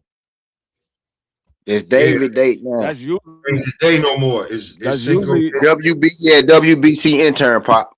Lester Martinez fight Lean for WBC interim. So they setting up a rematch then. You Cinco de Mayo, that was Canelo. But now it's Cinco of Monster. Yeah. Cinco de David. Cinco de David. Word up. Cinco Benavidez. Cinco right. Benavidez. Cinco Benavidez. There we go. That's it. Cinco Benavidez. Word up. Cinco de Benavidez. There you go. Canelo got a rough path all the way back, bro. It's not gonna be easy. It's over with. Word. It's over. He still can make hella money, but as far as you being looked at as the Cinco de Mayo, man, the Mexican hero is over with. The Mexican monster is now the Mexican hero, Canelo. Sorry. Cinco of the Monster. Sorry. Cinco of the Monster. Exactly. Cinco de Monster. He went from being a Mexican monster to being a Mexican spokesman. Mexican hero. Right. He's a Mexican hero now. He got to start wearing suits and shit. He got to start wearing suits and shit now. You know what I'm saying? Hey. Not giving them back. Canelo went from the popular Mexican to the most popular politician. Man. He politicking now. He politicking the shit out them fights, boy. Yeah. After that Bivol loss, oh yeah. That's when it really started. Yeah, but like, bro, I keep telling y'all, I'm not giving them back now that they want them. They can't have them back. I'm not trying to hear this shit. It's too late, Pop. He got Cinco de Mayo Day. It's over with. It's above us now. So did Floyd Mayweather. Where you think Canelo got it from? I'm not giving them back. Now they always had a Mexican that actually fight on there. Floyd used to do it. That's why Floyd used to want to fight the Mexicans and shit. Type shit. But yeah. I'm not giving them That's back. I'm not giving them back. As much as I'm not giving them back, bro. Because every time they say something, they're gonna, nah, I'm not giving them back. Nope. They ain't want that. Like, how you not want this nigga? I'm like, yo, how you not want this nigga? They go forever like Canelo more, Pop. I just want you to know that. They go forever like Canelo more. I mean, I don't have no problem with that, but like, but they don't want your black ass taking him either, though. You know what I'm saying? Nah, I showed him how to roll. I showed him how to roll joints and blunts in there. This rap nigga. He like that nigga. That nigga from goddamn Arizona. I'm pretty sure he know how to rap. I'm pretty sure he know how to roll already. I know he do. Matter of fact, I know he do. Matter of fact, he know how to I was roll on mute. Hey, you talking about? His shit was you talking about you gonna teach him how to roll joints and blunts and look in the center of the screen. It's a big ass J. No, the man already had his run in with Booger Sugar, so you know he know. Exactly. Know what I was getting at. I said, I know he know. I know he know. Matter of fact. Nah, he run. See, look, but he was doing it wrong though. See, we had over there. We had to show him how to do it. That's why he ain't with the Booger Sugar no more. He was with them. He was doing the Booger Sugar. Since he been with us, what he been doing? Making weight and everything. See, don't go back over there. Weight and everything. You know what I'm saying? Look, listen. Oscar stopped doing the Booger Sugar when he started smoking weed and doing nigga shit.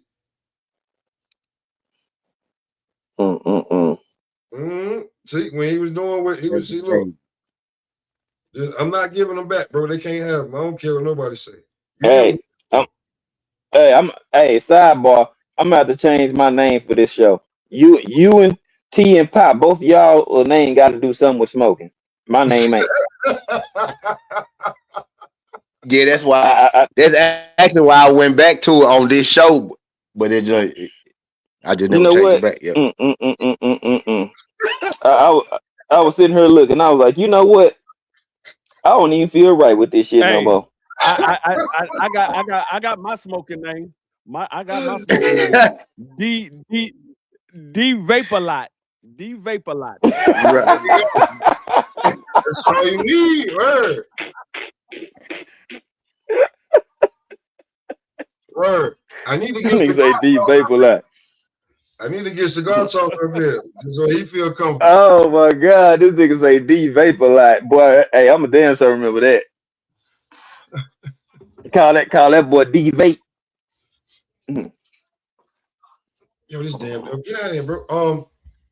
Hey, yo, bro. Yo, man, y'all been watching? Did y'all see any of the bullshit that Auntie Schofield and Brian Normancini was saying, like all that stupid shit they was saying, bro? Yeah. And I seen that. I seen that bogus stuff. Come on, bro. Come on. And then like to be truly honest with you, like when Dev, like I don't know if somebody else did it or like Dev had somebody do it, but the redrop, like this in case niggas forgot, he hit niggas with the Roy Jones. I gotta put my screen up for this one.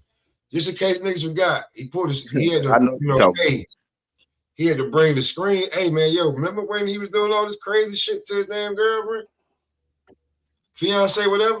Yeah, grabbing her, choking her, and all that shit. Why she cheat on your bitch ass, nigga? Like most times, like you trying to figure it out, but just seeing you and see how you move, it's real easy to see why she cheated on you, nigga. She got tired being with another bitch. She wanted a man. Yep. Man, for real, like, hold on, wait. You know what? I live in New York, but I'm from North Carolina. So I got like 25 different between, right? But 5, you from Texas, T, you be down there like it ain't nothing. Mm-hmm. From a deep south. I'm from the dirty south. From a deep south. Mm-hmm. Am I wrong for assuming he 80% bitch? Nah.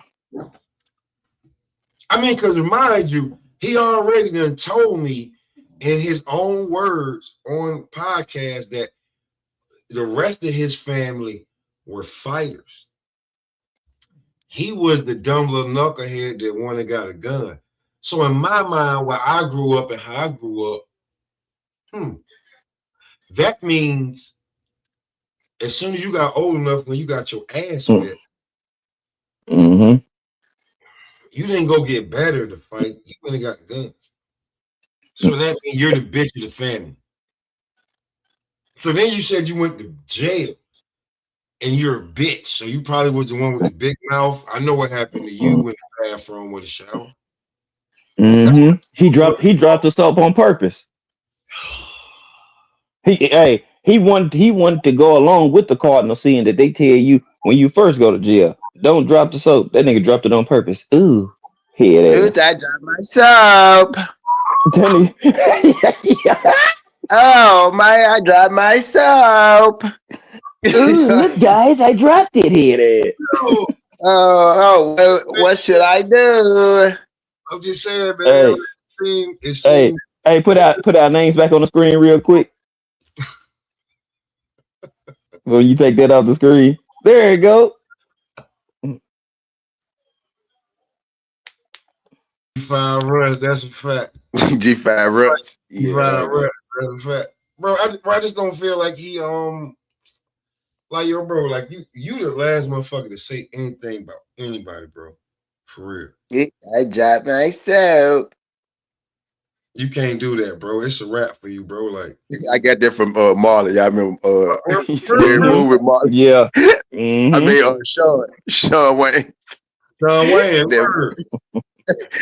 You remember the judge took him under the bed? He was like, "Wait, what you doing?" Oh, Sean was like, "Now I got a surprise for you." For you. Yeah, that was a scary movie. Put that nigga under the bed. See, man, that's what I'm saying, bro. Like, man, listen, bro. Like, dude, that's how Schofield sound all the time. That's how Schofield daddy sound all the time. That's how Schofield daddy sound all the time, like that voice, like that, like the Sean voice. Bro, I remember when I'm just listening. I'm like, yo, oh man, hell nah, man. This dude, he the uncle at the barbecue with the off-brand, funny colored wife beater, and he don't smell like a man, but he the and the top hat. Yeah, like you ain't really him, man. Like you always over there with the sisters and the cousins, and laughing and joking with them while we doing shit. Bruh. Matter of fact, I gotta cut my camera on for what I'm about to say about this dude. I gotta cut my camera on. Cause I want y'all to see my face when I tell you this shit. Well, I'm gonna say it and then I'm gonna cut my camera on. This nigga don't even have barbershop conversations. That nigga going to the beauty salon. That nigga in there with all the women. They going to get they quick weaves and silk presses and stuff. He in there. Hey, baby, I need to go with you. Schedule an appointment with Amanda because I need to get my dreads retwisted. But I'm going when you go. Nigga, why you want to go in with all the women? Because we all got long curly looking ass. Fuck out of here. Nigga, I always emotional. Yeah, see, you know, the way I was brought up, you know, you want shut that soft ass shit up. Emotional butt plug ass boy. You say you from he say he from up here. I'm gonna be real with you, bro. You saying that you from New York and okay, I get it. You live in San Antonio. Nothing wrong with that. It's a bunch of motherfuckers from New York that went down south. Ain't nothing. I know fine no of them like, oh nigga, oh that's New York right there. Memphis. I got New York home from Memphis right now. See what I'm saying? Yeah. Brooklyn. Most of the people that's from the East Coast and West Coast, they got roots that's in the South. These are facts.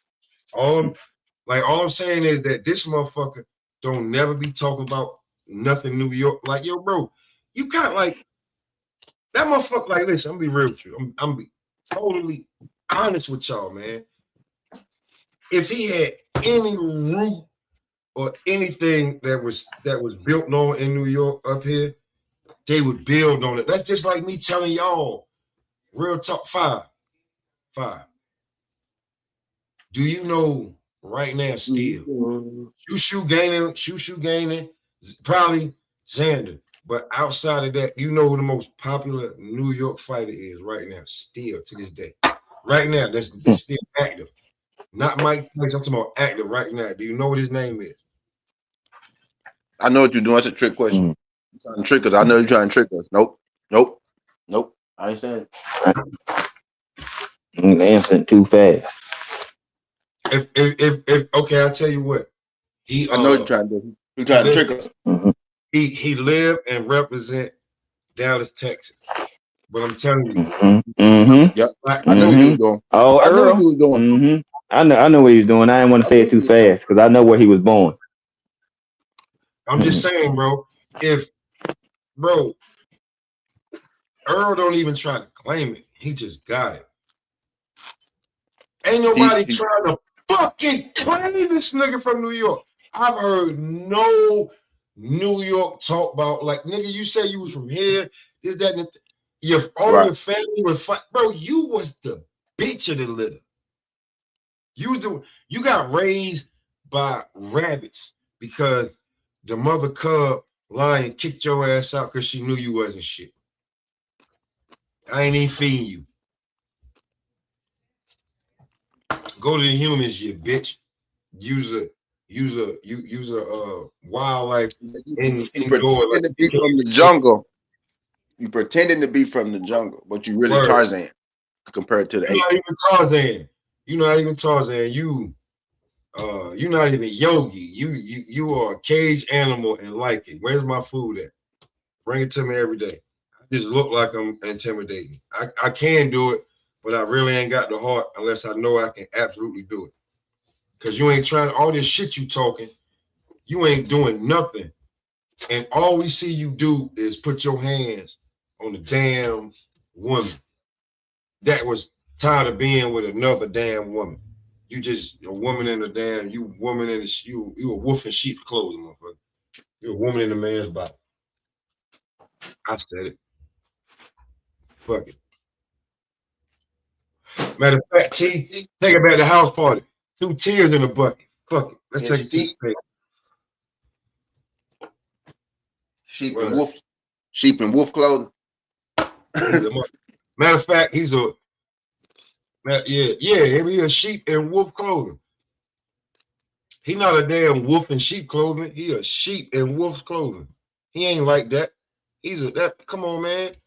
All that talking and projecting and like about to get your son fucked up for and I'm gonna let you cook too, cause my shit gonna jump back off. All that shit you put on Shakur about he got the SWAT team, got guns, and no. Fuck out of here, man. Like, we real niggas doing it. Like, who you expect us to believe that shit? He said Shakur poison. He said Shakur poison him. He put something in it. Broke into the house, took his passport so he couldn't fly over. What the fuck are you talking about? What cocaine are you on? I want to know. I want to know what cocaine you on. Real talk, no bullshit. What cocaine are you on, bro? I want to sell that shit. I want to sell that. I want to know what cocaine you on. The Shakur did that.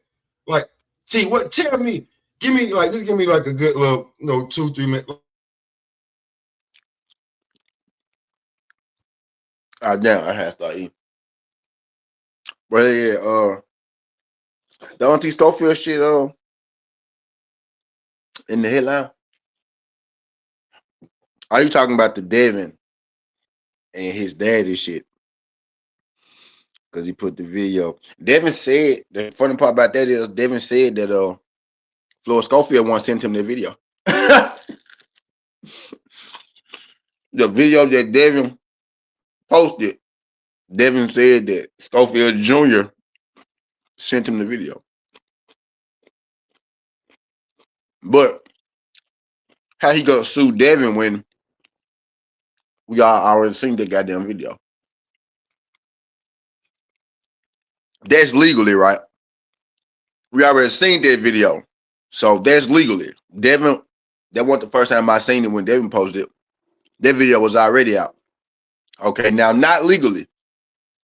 What Pop was saying was, how the hell you go sue Devin for, accusing you of something when you accuse Shakur, nigga, of poisoning your son, poisoning you.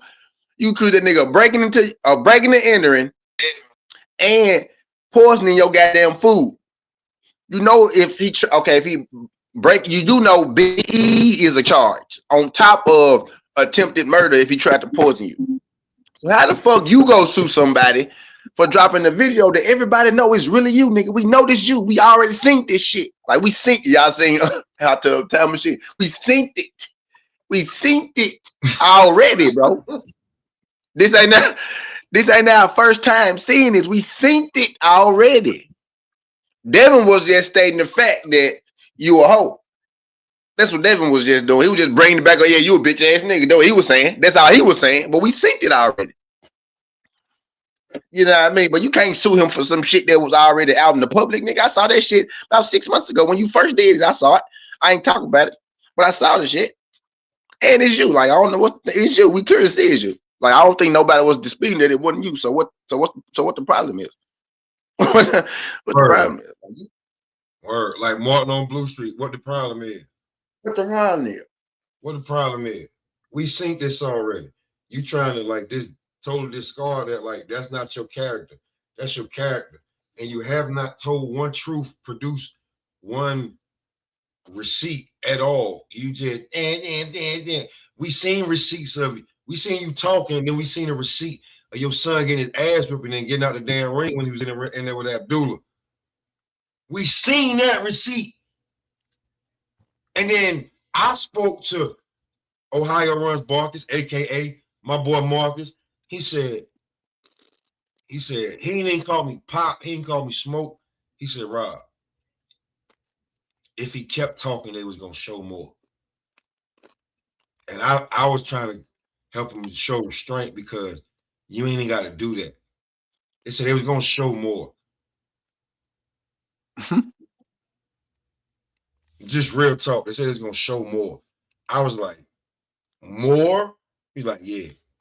But you don't even need, like, they don't even need that because he's not even a real champion. And his dad's out here making his life off of Mill City. When he crash, he's gonna burn. And when Floyd Schofield actually goes somewhere else, it's gonna hurt. Or he brings somebody in, it's gonna hurt. Just like T.O. Like, I know y'all saw that clip with T.O. People trying to act like it ain't going viral and shit. What clip? I know you saw that shit, T. I know you saw it. If you ain't see it, the shit when he talking about what he gotta do with his dad. Yeah, he gotta put his dad in fucking rehab. Oh yeah. Yeah, I saw it. Yeah. But when you bring somebody else in, like, yo, bro, if you getting drunk and doing this shit, like, hey, listen, just stay at the hotel. Stay at the hotel, bro. You can't do this when I'm fighting Shakur Stevenson, bro. You can't. I can't have that. I can't have that. I can't fucking have that. Not trainer, not OG, not big bro. Dad. I can't have you throwing up. Like the weekend, like when we got big time, we got interviews and all this shit. This is New York City. No disrespect. This ain't Baton Rouge, Louisiana. It's not. This ain't fucking. This not This ain't Baltimore where you might be fighting at the Wizard Stadium. No, bro. This is New York City. There's cameras on every fucking block, bro. Every block, everywhere, every city, every building. Like you can't, bro. Like, come on, man.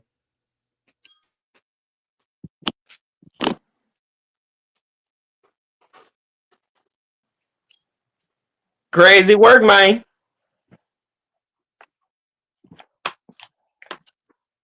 Damn. Let's see.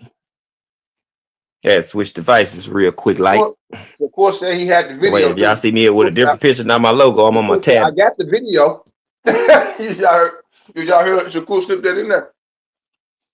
He said, I got the video. When he was talking about his dad being drunk. Boy say, I got footage, my guy.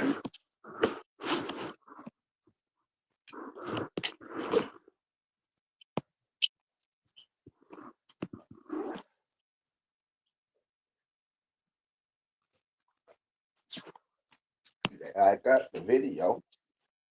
What happened, Pop? I don't think I had I was parked. But y'all did see that little clip. He also said he said boxing getting real black too. That's why I just ignored the shit. He said boxing getting. I ain't watched the whole interview. I saw the clip. Yeah, he said, I said, I'm not clicking this shit because I ain't even finna give it no. I ain't been giving my fucking energy. But yeah, I saw it. Oh man, that's a bad a bad analogy. He said boxing getting too black. You know what? Forget I said anything about that nigga, bro. I'm tired of trying to defend this motherfucker. Man, I'm tired. It's fucking rap, bro. Like, I don't know what he's saying, or if he's trying to piss somebody off so he can get a fight because he just got his ass whooped. They trying to get rid. Yeah, trying to get his name back in there. So I'm just, yeah. Just anything he got. Other ways to do it, man. Bro, listen. I said it before. I'm gonna say it again. I know you heard me say it. If I know you heard me say it, stop going to the jewelry damn man and buying the chain. Go get you a PR team, bro. So you know what the fuck to say. Because T.O., I be real with you on the streaming shit when you trying to stay relevant, bro. If I would have lost to Shakur, I'd have been trying to get my name back popping in some other way, looking fly, or like doing the culture shit, which is urban. When you say urban, like nigga, we know what that is. It ain't just black. It's urban. You know what the fuck that shit is, T.O. Stop acting stupid, motherfucker. It's a reason why you get a goddamn shadow fade or a Caesar cut. Fuck boy. The fuck. They don't get that shit in, like, stop, nigga. The Where you from? Is New York cuts. I could go to a barbershop and show you, and like everybody got, like, when they go to the barbershop that's official, they got the cuts up there. They're like, yo, which one you want? You can point, be like, can I get that? Yep. You're getting all New York cuts, motherfucker.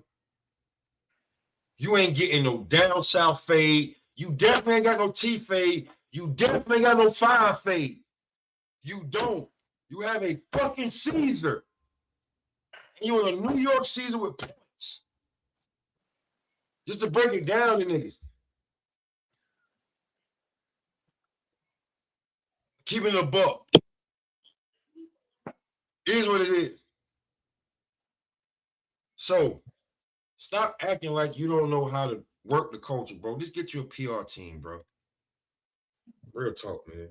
Because bro, you was over there with Aiden Ross and all that other shit. Get back over there. Call some fights. Talk some shit with some bullshit streamers or something. Just get your name back popping so when you fight, whether you win or lose, as you say, the Floyd, everybody, you know what, 5, you're right. Everybody loves the Floyd Mayweather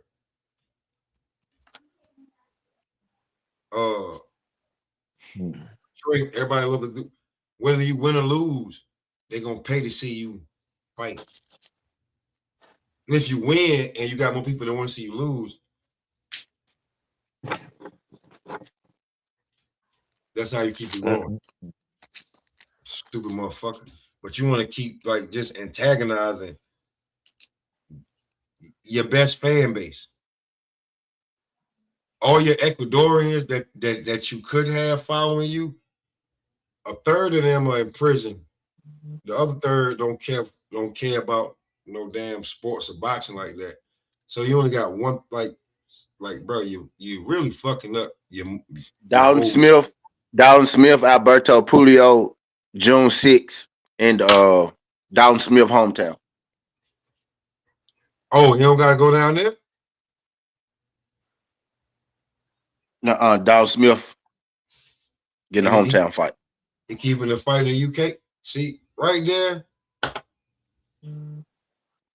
Shakur, fuck you. It's a mandatory. Else? So he fighting this mandatory off the WAP. Anything y'all want to say, man? Shakur, fuck you. Because if you want me to go into detail about it, I will. Why you say fuck Shakur? You sitting here trying to make a fight with Ryan Garcia.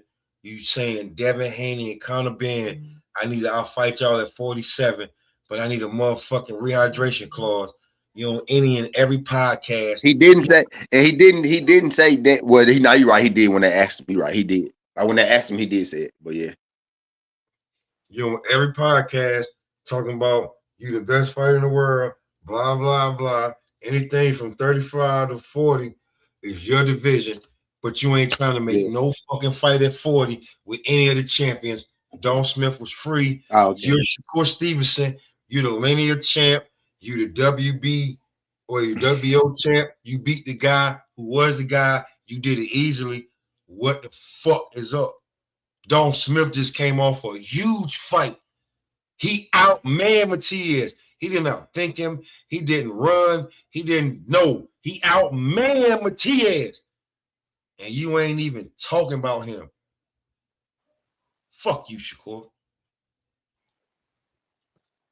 You think, matter of fact, just to throw it out there, and y'all know I'm not even the biggest Devin Haney fan. You think Devin would have done that for his division? Somebody who outmanned somebody, you know what I'm saying? I'm taking over the division, but you calling out everybody but motherfuckers in your division. Devin called out everybody. Again, and you supposed to be Bud, little brother. Fuck you, Shakur. Damn. I said it on Ball Boxing and Blunts. That's what I said. You ain't trying to make one fight at 140. Anybody, just stop me when I'm lying. He just we got in Shakur defense, right? He only had 4 TO, didn't it? Shit. But you we gotta see what he do. We gotta see what he do next, right? I mean, damn, Pop. You lining up, you trying to line up Conor Benn, who fighting at 50.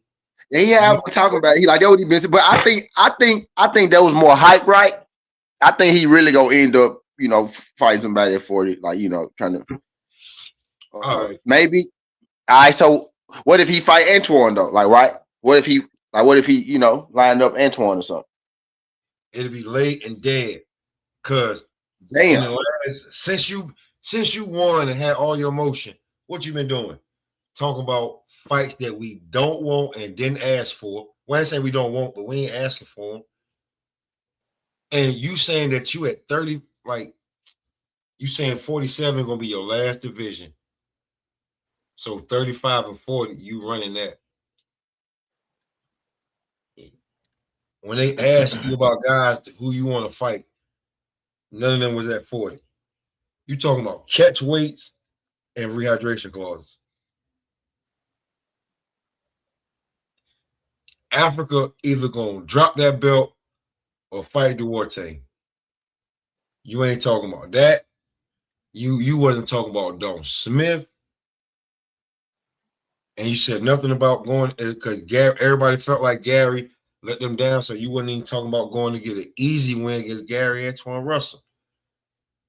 Everything easy. Is like if, according to how Shakur talk about niggas, you ain't even talking about going to fight Gary.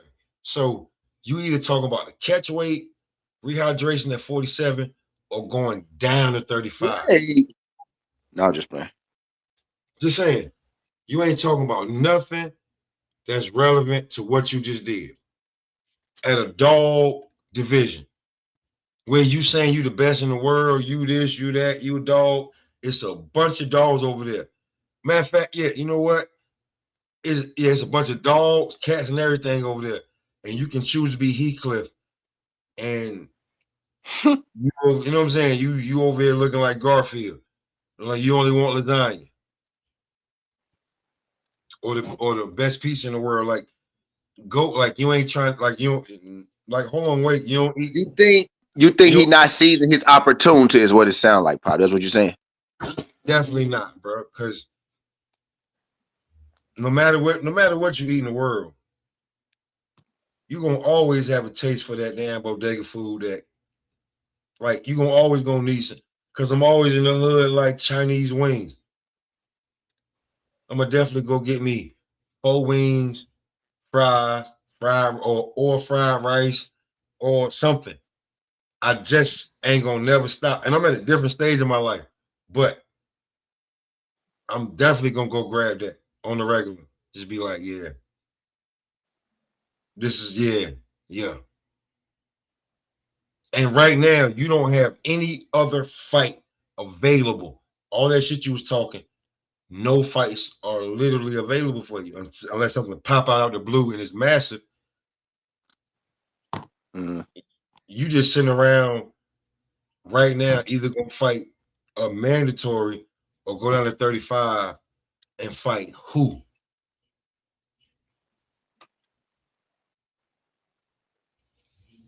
Who at 35? Moritala? He want to fight you at 40. So who you gonna fight?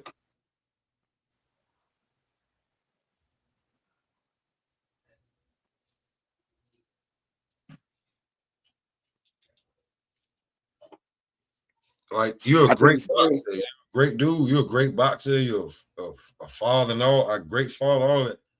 But when it comes to all the shit you've been talking since you beat Tio, and you literally ain't lying or set nothing up, but talking a bunch of shit, man, fuck you, Shakur. I'll wait till you pop back out and do something that's popping.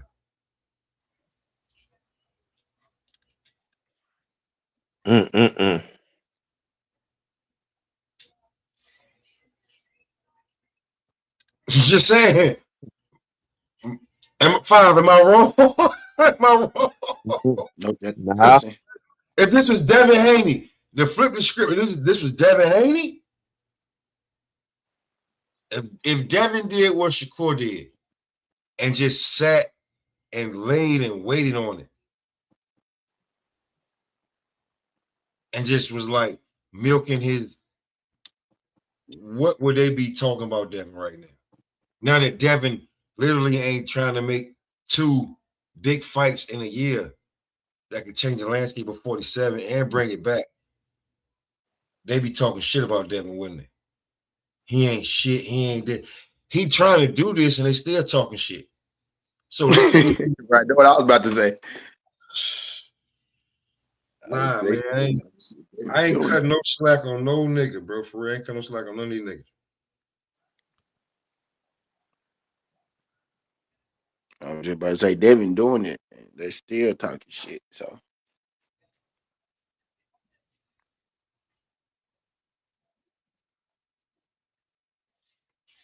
So why would I cut Shakur any more slack when you talking the most shit? Literally, you did your victory. Like you did a Bud it's Crawford either victory. him, it's either him or his little brother, right? It's either one of them talking the most shit.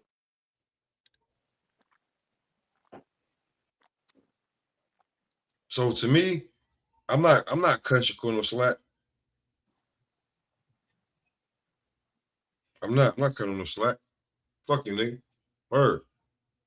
You didn't talk about one fight being made at 140. All you saying was catch weight, rehydration clause, or you going down to 35. But who the fuck are you fighting at 35?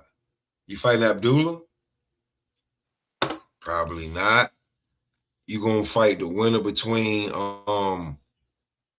Lamont Roach and who they were saying Roach was gonna fight? Rose about to fight Zepeda, and I heard you Rose? cooking earlier. What's his somebody you said is about to fight probably on that Charlo and Benavidez card. One of them fighters you said, but you was cooking. You saw you was meaning what you was saying, so I was letting you cook. But he got one of the opponents you said got a fight coming up, and it's gonna be on Benavidez card. At least that's what they trying to do right now. I won't probably say that before you had said his name, so I'm finna go and say it. Damn, who you say? Now I'm trying to think of the name that you said, but you just said him. But he probably gonna be on Benavidez. He could probably go be fighting on Benavidez card. Gassiev, by the way, Rolly Romero opponent go be fighting on Benavidez card. So that lets me know that Devin Haney and Rolly done. It actually is done. Bill Haney dropped that yesterday, but I don't know if people saw it or was hip to it. But he said it's official yesterday. But Gassiev gonna be on there, and it's somebody else, bro. Who you just said his name. When you was going through your rant. That when it comes hold on, let me see. When it came to Shakur, I mean, like, yo, bro, come on, man. Like, you talking about fighting either. You talking about fighting Conor Benn, Ryan Garcia, Devin Haney. It's either a rehydration cause or a catch weight. You ain't trying to fight them. You ain't saying nothing about. You ain't saying nothing about Africa, nothing about Gary. Durante. Durante. Oscar Duarte. Like, yeah, Durante about to fight. Yeah, Durante probably gonna be on Benavidez card. He probably gonna be the co-feature to Jamal. He gonna be the fight before Jamal and Resendez for the title. Is what they planning. Is what they trying to do. So that probably mean Richard Hitchens moved up too then, unless that fight right there not for the interim, right? But so it's like, I mean, like, bro, like, come on, man, how much do we damn sugarcoat for this dude, bro? For real. Yo, What up, guys? what's going on? So did I just hear Devin Haney and Rolly got finalized? yeah, you did. That's what's up, bro. Let's put the fight on May 30th, dude. Devin Haney's the only big fighter that's taking consistent fights, putting himself in front of the audience, us boxing fans. Fuck a Virgil Ortiz, fuck Boots Ennis. All these fighters that wait a year before they announce a fight and then take 4 months for the fight to come into fruition. You know, like I've always said that I'm becoming a fan of the fighters that are fighting. You know, Devin Haney is an example. Yeah, yeah. I went from being a Devin Bill, Haney hater to becoming a fan because he's the only good boxer that's, I mean, semi-good boxer that's consistently going a couple times a year. yeah, Because man. I just heard Eddie Hearn that's saying he's targeting Boots like June. That'd almost be the entire year before he had fought. Like I think he had fought August, September of last year, October at the very latest. So I mean, like, Yeah. damn, bro, it's 1 year in your prime of your career, and on the eye test, you're on everybody's pound for pound, but you're not even proving it, and they're probably gonna give him a fucking a guy that's out of the top 10, and then we're gonna wait another year before he fights. That's true, Fun Truck. That's true. You know, does he want one more tune-up? Who you talking about? Boots. No. Nah, it sounds like he may be about to fight Xander. That's what that's the news right now, right? That's what we're hearing right now. He probably about to fight Xander. Yeah, I like Xander, but stylistically, I don't know if he matches up well against Boots. I think Boots kind of can get him. Now I want to tell y'all this: Fun Truck is Mexican. I've been in Fun Truck, bro. You know what I'm saying? So like, this would be like, you know what I'm saying? Man, he like, man, I don't know. You know what I'm saying? Hey, and then you hear Oscar De La Hoya saying that he's not going to work with Rick Meridian, manager of Virgil Ortiz. So you can expect another. Oh, what is it? It's like we're like 90 days out before they go to arbitration.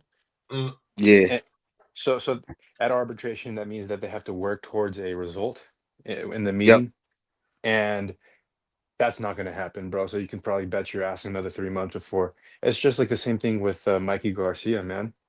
And it's evil shit, bro. It's evil, you know, hatred.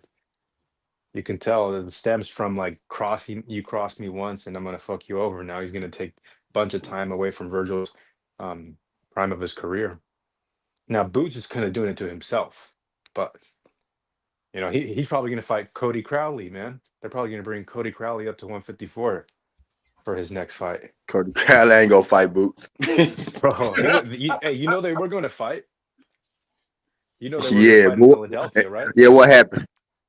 Yeah, I think Cody pulled out. Exactly, twice he almost died. The second time they said he almost died. We know you almost did because you had to get in the ring.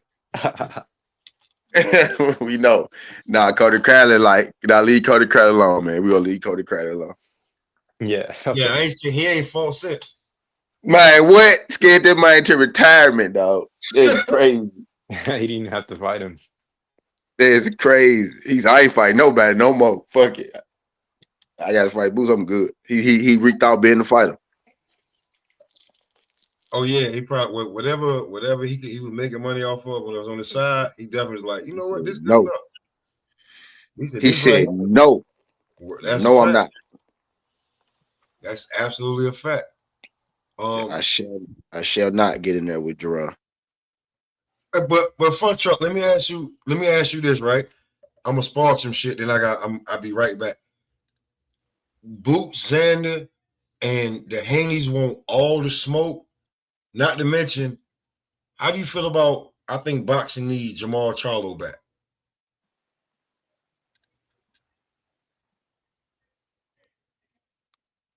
He must be at work. I definitely asked him all them questions at once. Oh shit, my bad. I was on mute. I was talking. Resendiz is a good fight, bro, against Charlo. It's a good comeback. You know, it's a championship fight. It's a championship fight. Well, you gotta tell me, man. Like I wasn't watching boxing as much when Charlo. No, I'm saying it's a title fight. Yeah. That's a good comeback fight. But again, I wasn't watching boxing when Charlo was doing his thing. You know, I caught Charlo against against what's his name from Detroit. J-Rod Williams. Wait, Tony. Wait, you talking about the wrong Charlo? I think. Oh, the wrong Charlo. We talking about big Charlo. Okay. Tony Harrison, by the way, that's his name. Yeah. You talking about the wrong Charlo? Yeah, I'm talking about Jamal. Like Jamal, the knockout artist. He's the one with the jab that he done dropped niggas with his jab. But he's the one that got beat, right? Oh, no. No. The one that got beat is the one you talking about. Gotcha. Okay. And then the other guy, who's his best win again? Jamal Charlo best win is probably J-Rod Williams, or maybe his best win, like when you look at resume, Derenchenko. When you look at his knockouts, bro, the way Derenchenko will be in there. J-Rod, Derenchenko, yeah. J-Rod Williams, bro, was legendary. Notable name, right? He beat Jose Benavidez, right? Yeah, probably J-Rod Williams, champion. Derenchenko won the champion when he beat him, but yeah, he beat him. Okay. Yeah. It's another guy in there too. Who was it? This guy gonna be a pretty good win if he get it. If you get that motherfucker. Resendiz he's the guy who upset Plant. He's a tough fighter, so he's exactly lined up for Charlo. Kind of like, I think I'll probably favor Charlo in that fight. Because Caleb just kind of overwhelmed with the pressure of Resendiz. Yeah. But back to the original thing with Devin Haney and Rolly, I like that fight. I think that Devin does his boxing thing, bro, and he unifies. And if Ryan can fight Dalton Smith, and then they could fight it for undisputed, that'll be a mega fucking fight. Oh, you talking about Josh Kelly? If Ryan can fight Josh Kelly. No, 147. Who's the other one at 147? Josh Kelly. Dalton Smith. I mean, not Josh Kelly. Not Dow. No, Dow Smith at 140. You talking about Lewis Crocker? I mean, that's what I meant. Lewis Crocker. That's what I'm talking about. Yeah, that's what I'm talking about. Get those guys mixed up. Yeah, Lewis Crocker. Yeah, I like that. Ryan can't fight nobody right now, though. Ryan won't be able to fight probably until July. They said he'll be able to train in July. So ain't no telling when he'll actually be able to fight. But I think if they're about to fight Rolly, right, it would be better for Undisputed, but whether they fight for Undisputed or not, that's gonna be a big fight. 3 belts. The winner ain't gonna have nothing to do but unify with the other champ. The other champ ain't gonna have nothing to do but unify. You know what I mean, with the winner of that. But that'll be kind of the icing on the cake, right? Because you would think the winner of Ryan and Devin would beat Lewis Crocker, right? Yeah, so they should beat Lewis. That'd be like they could be a hometown fight. The winner of Ryan and Devin fight Lewis Crocker at the crib type shit or something like that for the Undisputed, because that would probably be a smoother fight for him. Where do you guys know where that fight's taking place? Haney Las Vegas. Talking about Ryan and Devin? No, Rolly and Devin. Oh, Barclays, New York. I'm looking it up right now. I think, yeah, New York. At the I think the Haney's. MGM. I think, yeah. MGM May 30th. Yeah. So also they did move to Vegas. Dude, I think they should put a good co-main event on that card. I was just about to say, I think the Haney's wanted in Vegas. That's what I just about to say. But PBC had it set for New York, but that what took a while because they wanted in Vegas. Is it possible? Why doesn't it happen more often where the co-main event's like a big fight as well? Like, what if you put Keyshawn Davis or like a Shakur Stevenson on that co-main event slot? Is that like, why doesn't that happen more often? Is it the money? The main money goes to the main event for Rolly and Devin? Yeah, that's a PBC card. That's why that's not gonna happen. PBC has good cards. Yeah, but they're not gonna put Keyshawn on there. Not the co-main. He's not bringing Keyshawn. Yeah, Vegas. Yeah, Vegas OTB. Yeah, they not like Keyshawn not gonna come in there and fight on no co-main at the PBC card.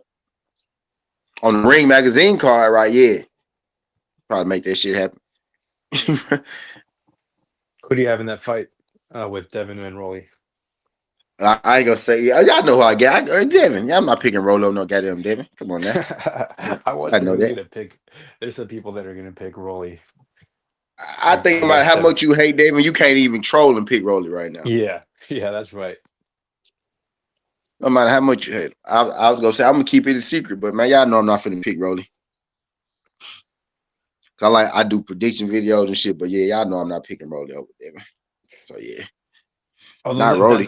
Hey, let me just say this: the Devin haters think that the Rolly style is the one that's going to be to catch Devin Haney.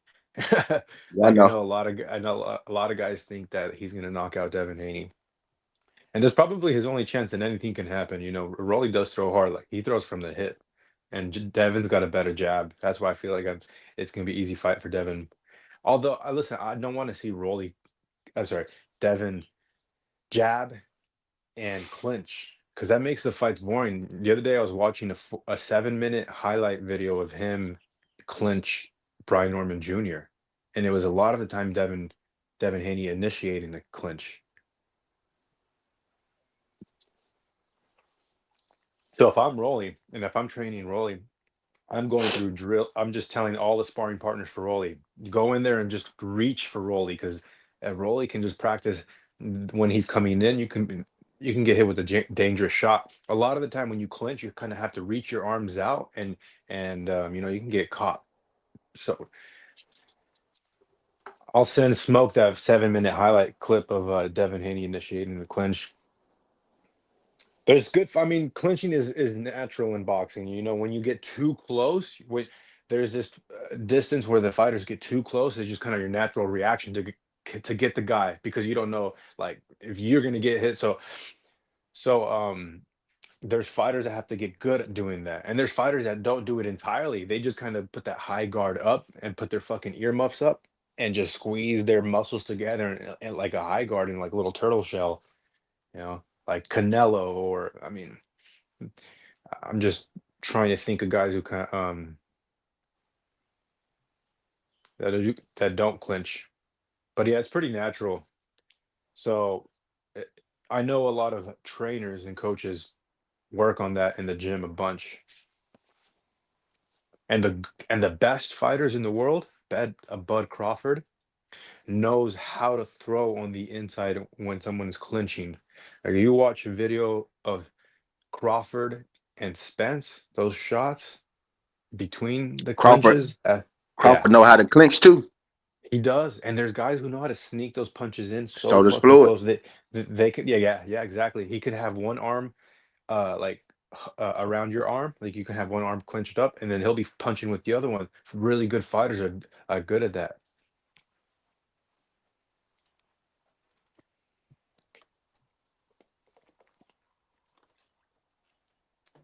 Devin Haney does a good job of incorporating the clinch into his game. Got a good jab. I hope it's not a boring fight. It's probably going to happen with Rolly. Yeah, I think it's gonna be pretty boring. Pretty one-sided. Yep, that's what I'm thinking. Yep, that's what I'm thinking. It's because it's either that right or get knocked the fuck out. Or get knocked out and get back up. Get knocked out, come back up. Yeah. Trying to see what else is in the boxing news right now.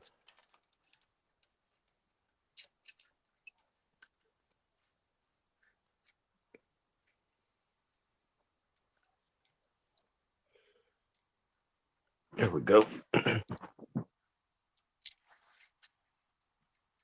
When's Floyd's fight against Mike Tyson supposed to be?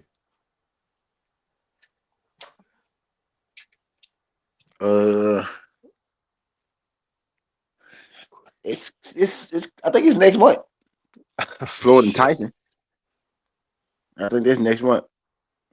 And then you fight Manny in August or some shit like that. Yeah, so some big news that dropped over the weekend was DAZN getting Top Rank going on DAZN. Yeah. In July. Yeah, first fight. That's good. Yeah, July. That's crazy. Michaela Mayer signed to Jake Paul, and Top Rank went to DAZN. She must didn't want to fight on DAZN. Yeah, Jake Paul. Do you think he ever signs Clarissa Shields? Fuck no. Never, huh? She's the outlier who can actually do it on herself. Yep. She's kind of big enough, doesn't need Jake Paul. I think I think her and Michaela Mayer gonna end up fighting though. Like I said, I think that may help Clarissa Shields get opponents, right? And then they had signed Michaela Mayer. Clarissa and Michaela Mayer already said that they gonna fight eventually. You know what I mean? So that's gonna be the fight. That's gonna be the fight that's probably happened on ESPN type shit. It may be at the Caesar's Palace though, but they go show it on ESPN type shit. I think that's gonna be the big one. We probably get that next year. Maybe at the end of this year. Depending on if Michaela Mayer said she needs some time to grow into the grow into the weight type shit. But I think that's gonna help build opponents for Clarissa for sure. Cause it'll make them more it'll make more people notice them. It'll make more people recognize those women boxers type shit. Cause pretty much they think of Clarissa whenever they think of women's boxing. Is the reason it's hard for her to get the respect because don't nobody really respect the opponents. You know what I mean? I think when I think about women's boxing, first thing comes to mind, bro, is Katie Taylor and Amanda Serrano. Like that being on Netflix was and being such good fights was When you huge. see talk about women's boxing outside of hardcore boxing fans, it's Yeah. Clarissa Shields. It's Clarissa Shields. Like when you like Hollywood, LA, she got a movie. You know what I mean? They ain't got no Yeah, damn you're movie. right. You're right. They ain't got no goddamn movie. You know what I mean? Yeah, she's crossed over to being touched with Mainstream. celebrities for sure. Yeah. Yeah. Mhm. I want to No. ask you about Thurman and Fondora. What do you got? Oh I ain't man. gonna say my because I do predictions, but You want me to get my I don't take on think it then? Go I ahead. don't think he's going to this. Yeah, go ahead. Nah.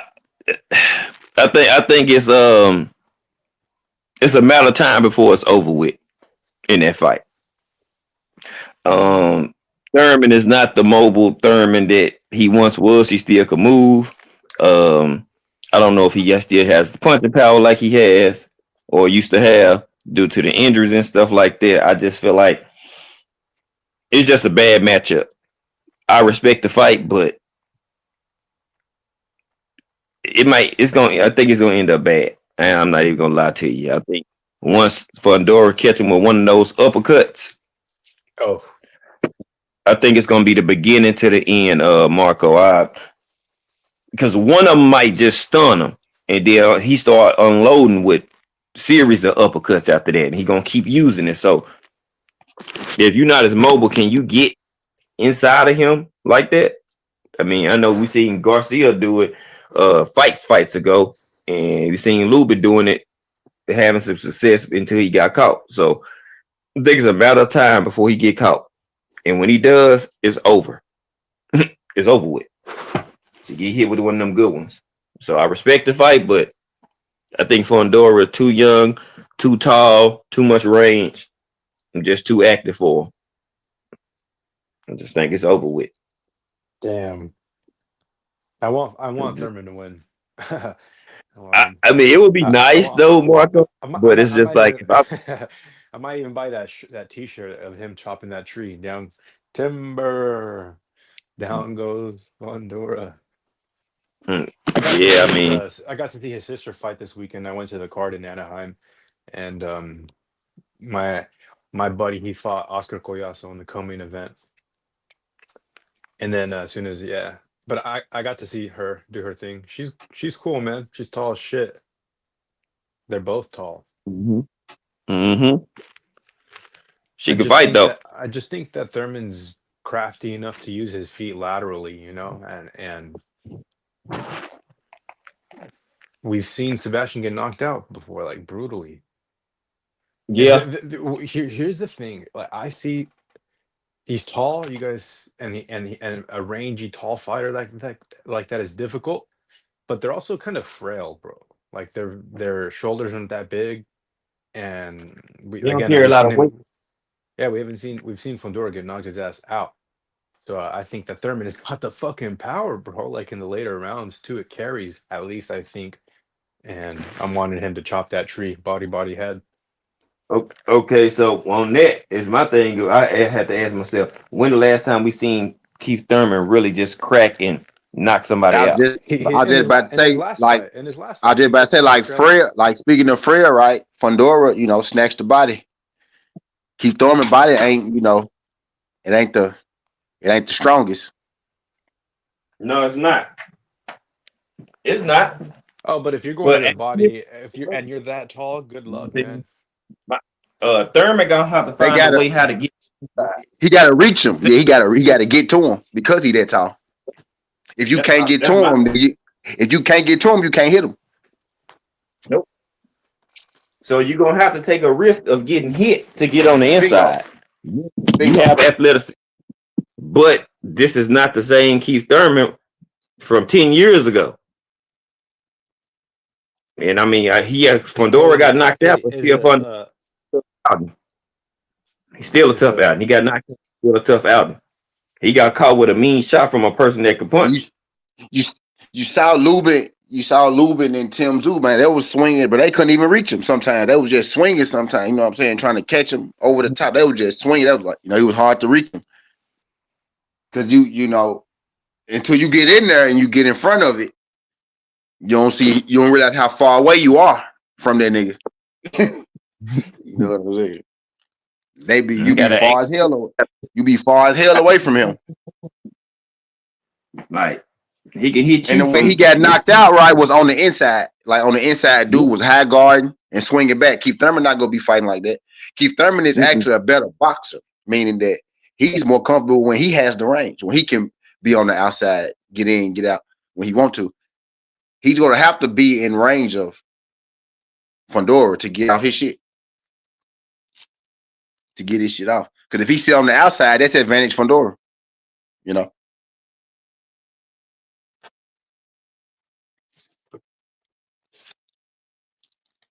I think Keith Thurman go try to get in the inside, work the body though. But you know, you gotta watch out for them long ass uppercuts that Fundora like to throw.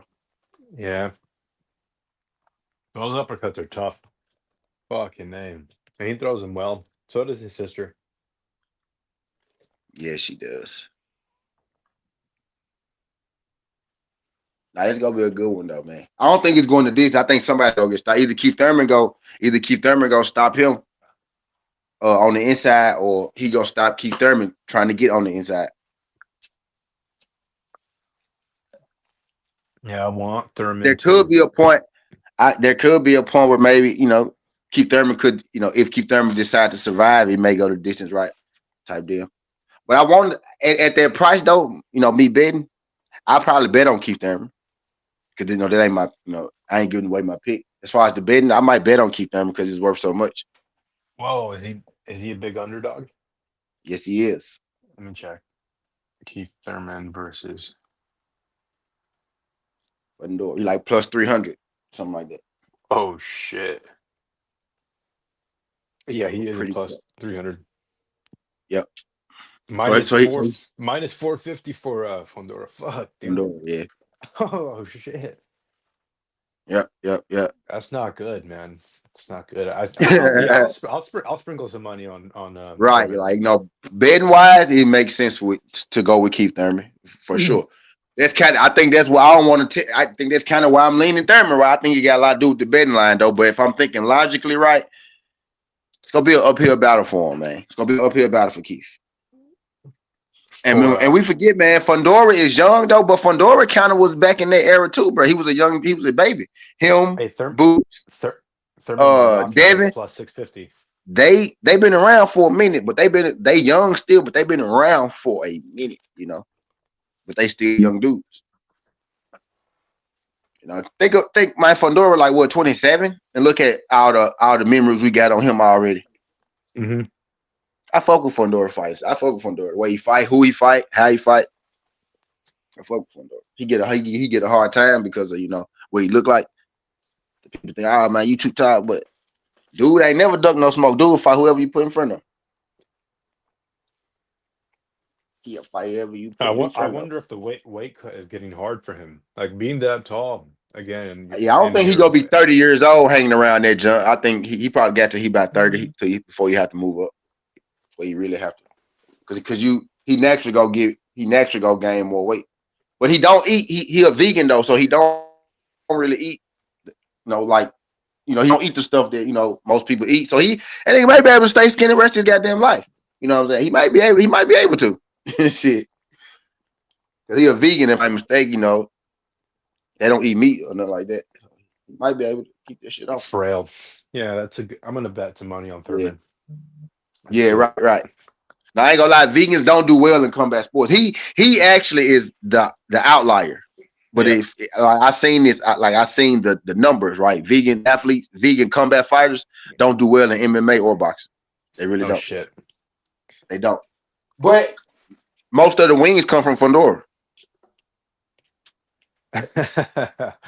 He's the one that's putting up.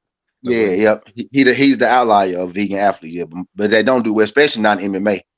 They do a little better in boxing than they do in MMA, but they still don't, they still got a losing percentage.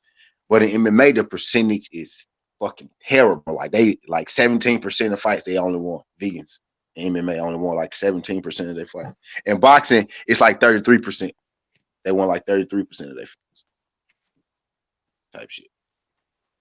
But yeah, it's not a good. Yeah, like you said something though. They like but Fondora might be the exception to that. Thurman by knockout was plus 650. Ooh, And for Thurman to win by points or decision is plus 550. so they think it's more likely to go to distance, but they don't know either way. It's pretty close either way. Sebastian by decision is minus 250. Sebastian by knockout. For real? Yeah, check this out. Sebastian by knockout is plus 130. That's nasty. They think that Thurman's gonna get stopped. What plus 130? They think it's going the distance. No, right? No, and minus plus 250 or minus 250 for decision is plus 250. Okay, for Fondora. Yes. Yeah, they think he can't be knocked out. Yeah. Okay. Oh my god. So you said minus at first though. You said minus though when you. Okay, my bad. Yeah. Here. Sebastian by points is decision, but check this out. Sebastian by knockout is minus 130, not plus 130. My bad. It's minus 130. Yeah. I think Keith Thurman getting knocked out. I think somebody getting stopped for sure. I do. Where Pop at? Pop right here, Pop. I might just bet that it will go. I'm right here. I'm back. Plus 134 that it will go to the distance. I don't know. Plus 130. Yeah. Fondora might try so they think somebody go get stopped. I think Fondora gonna try to finish him. Minus 172. Yeah, me too. I think Keith Thurman gonna try to finish Fondora. I think this either go. I either think Keith Thurman is going to re-emerge or he gonna retire. Because I think he go fight him. I think he go fight Fondora. I think he go fight him. Like I think not like stupidly fight him, but I think if he get to that, if he can't beat him with his game plan, I think he go fight him. Yeah, you gotta do something. After this, like you really don't gotta do nothing else, bro. Don't just sit around being a punching bag. Yeah. Don't be no punching bag. You got way more to offer than just being a punching bag. But like I think like to beat Fondora, like I think he's gonna sucker him in and set a lot of traps. That's the only way he can beat him. Yeah, I'll be right back. I'm gonna charge my phone for a second. That's the only way I see him beating him is to sucker him in and set a lot of traps, hit him with counters. Hope he can catch him with what's his name? What's the guy that knocked him out? Either one of them or a Lubin punch, and then Keith's a better finisher than both of those guys. So that's how I feel.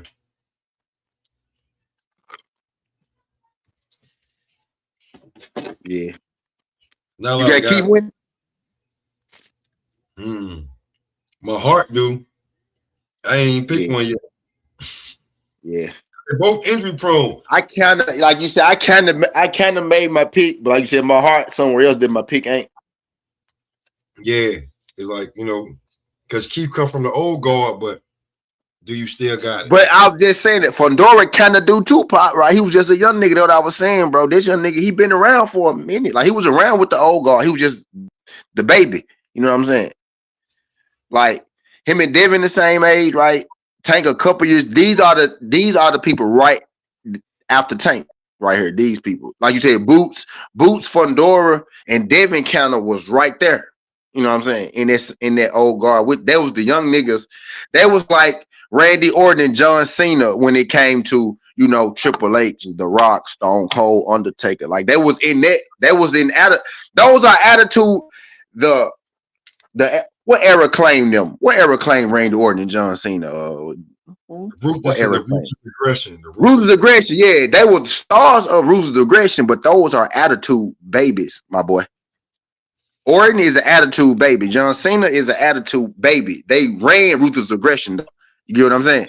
Yeah. Fondora is is the EJ and Bud and Sean Porter. He's their baby. Like he's the baby of that group. He was just a kid when he hit the scene. And now he running Ruthless Aggression, right? You know what I'm saying?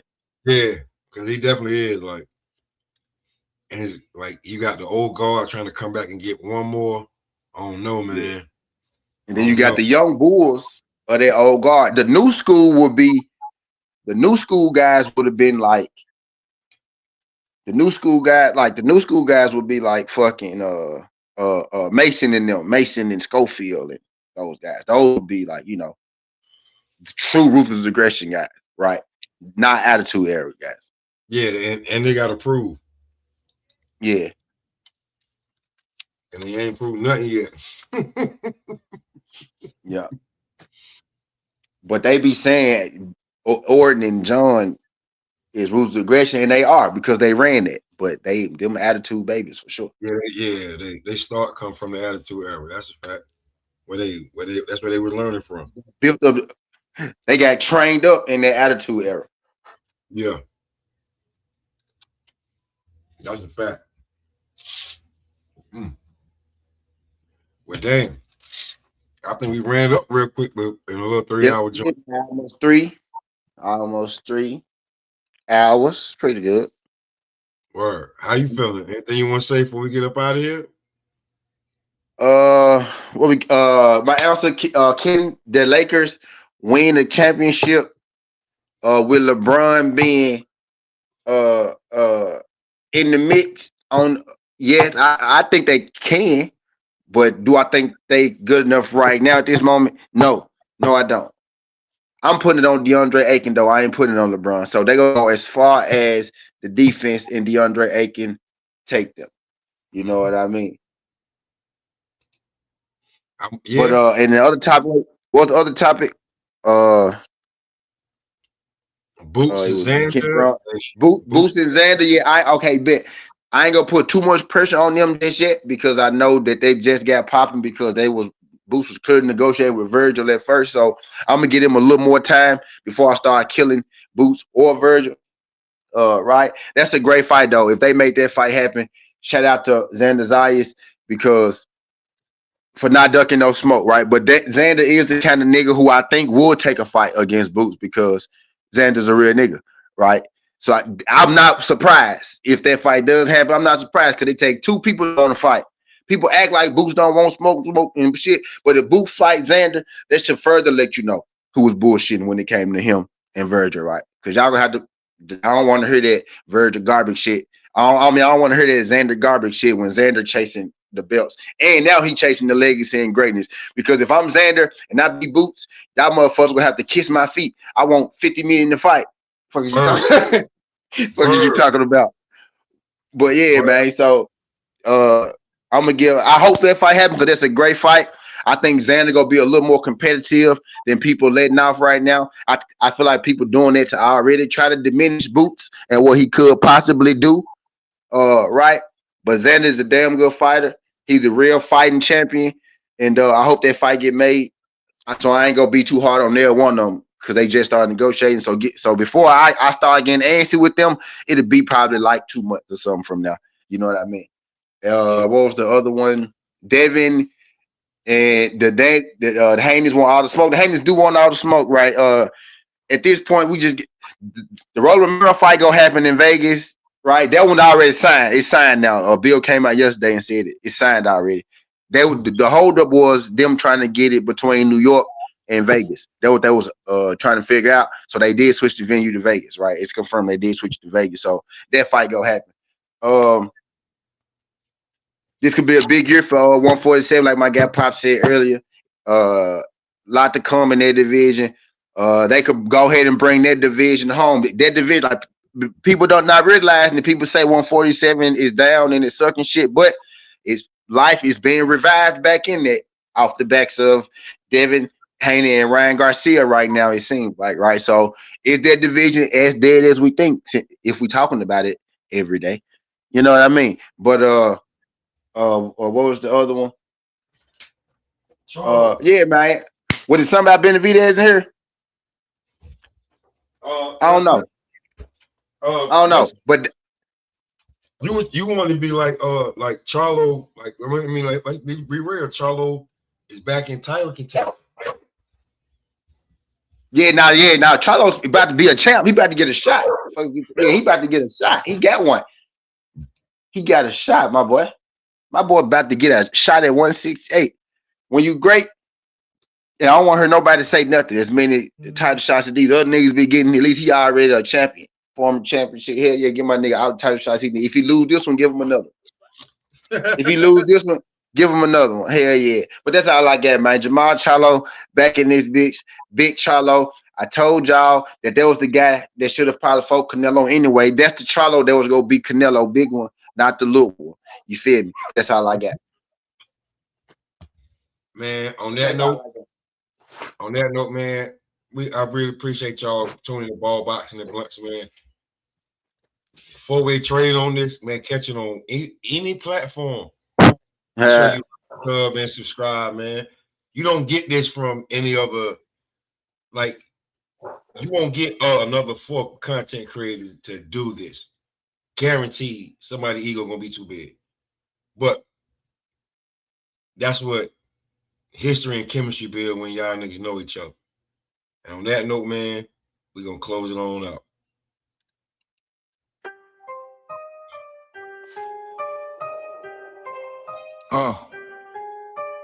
Thank you for tuning in. We just got in from the gym. Gloves still taped on my skin. Eyes red, money grand. Yeah. Woke up to a day, road work, then I let it blaze. Shadow in the mirror, southpaw sway. Talking to myself like who won't play. Ball on the court till the soles turn smooth. Cross on me, make them slide out shoes. Then I hit the bag, let the rage run loose. Stain on my raps like battle tattoos. Ash on my hoodie, resin on my thumb. Call from the plug, said pull and come. Count by the rounds and I count by the sum. If it ain't family, I leave it on red, I'm numb. Ball boxing and blunts. That's my holy trinity. Pray on the floorboards punch. Smoke for the energy. Ball boxing and blunts. Whole life built on synergy. You can feel it when I stunt. You can't copy this chemistry. Nah. Baseline couple, then I spark one slow. Whole team laughing, but they know my mode. Fourth quarter face, I don't crack, don't fold. Eyes half closed, but my heart stay cold. Wrap my hands tight, knuckles like stone. Coach in my ear, keep bringing it home. Every puff take, pressure on bone. But every bell ring, put heat in my dome. Spin out the clinch, I've been dodging these fakes. Pivot and paint, do the same with the snakes. Training and smoke got me high off the hate. Every missed shot, turn the fuel on the plate. Yeah, ball boxing and blunts. That's my holy trinity. Pray on the floorboards punch. Smoke for the energy. Ball boxing and blunts. Whole life built on synergy. You can feel it when I stunt. You can't copy this chemistry. Nah. Thank you for tuning in. You just watch how the storm begin. From the park lights to the ring. From the lighter to the win-win. Ball boxing and blunts. That's my holy trinity. Pray on the floorboards punch. Smoke for the energy. Ball boxing and blunts. Whole life built on synergy. You can feel it when I stunt. You can't copy this chemistry.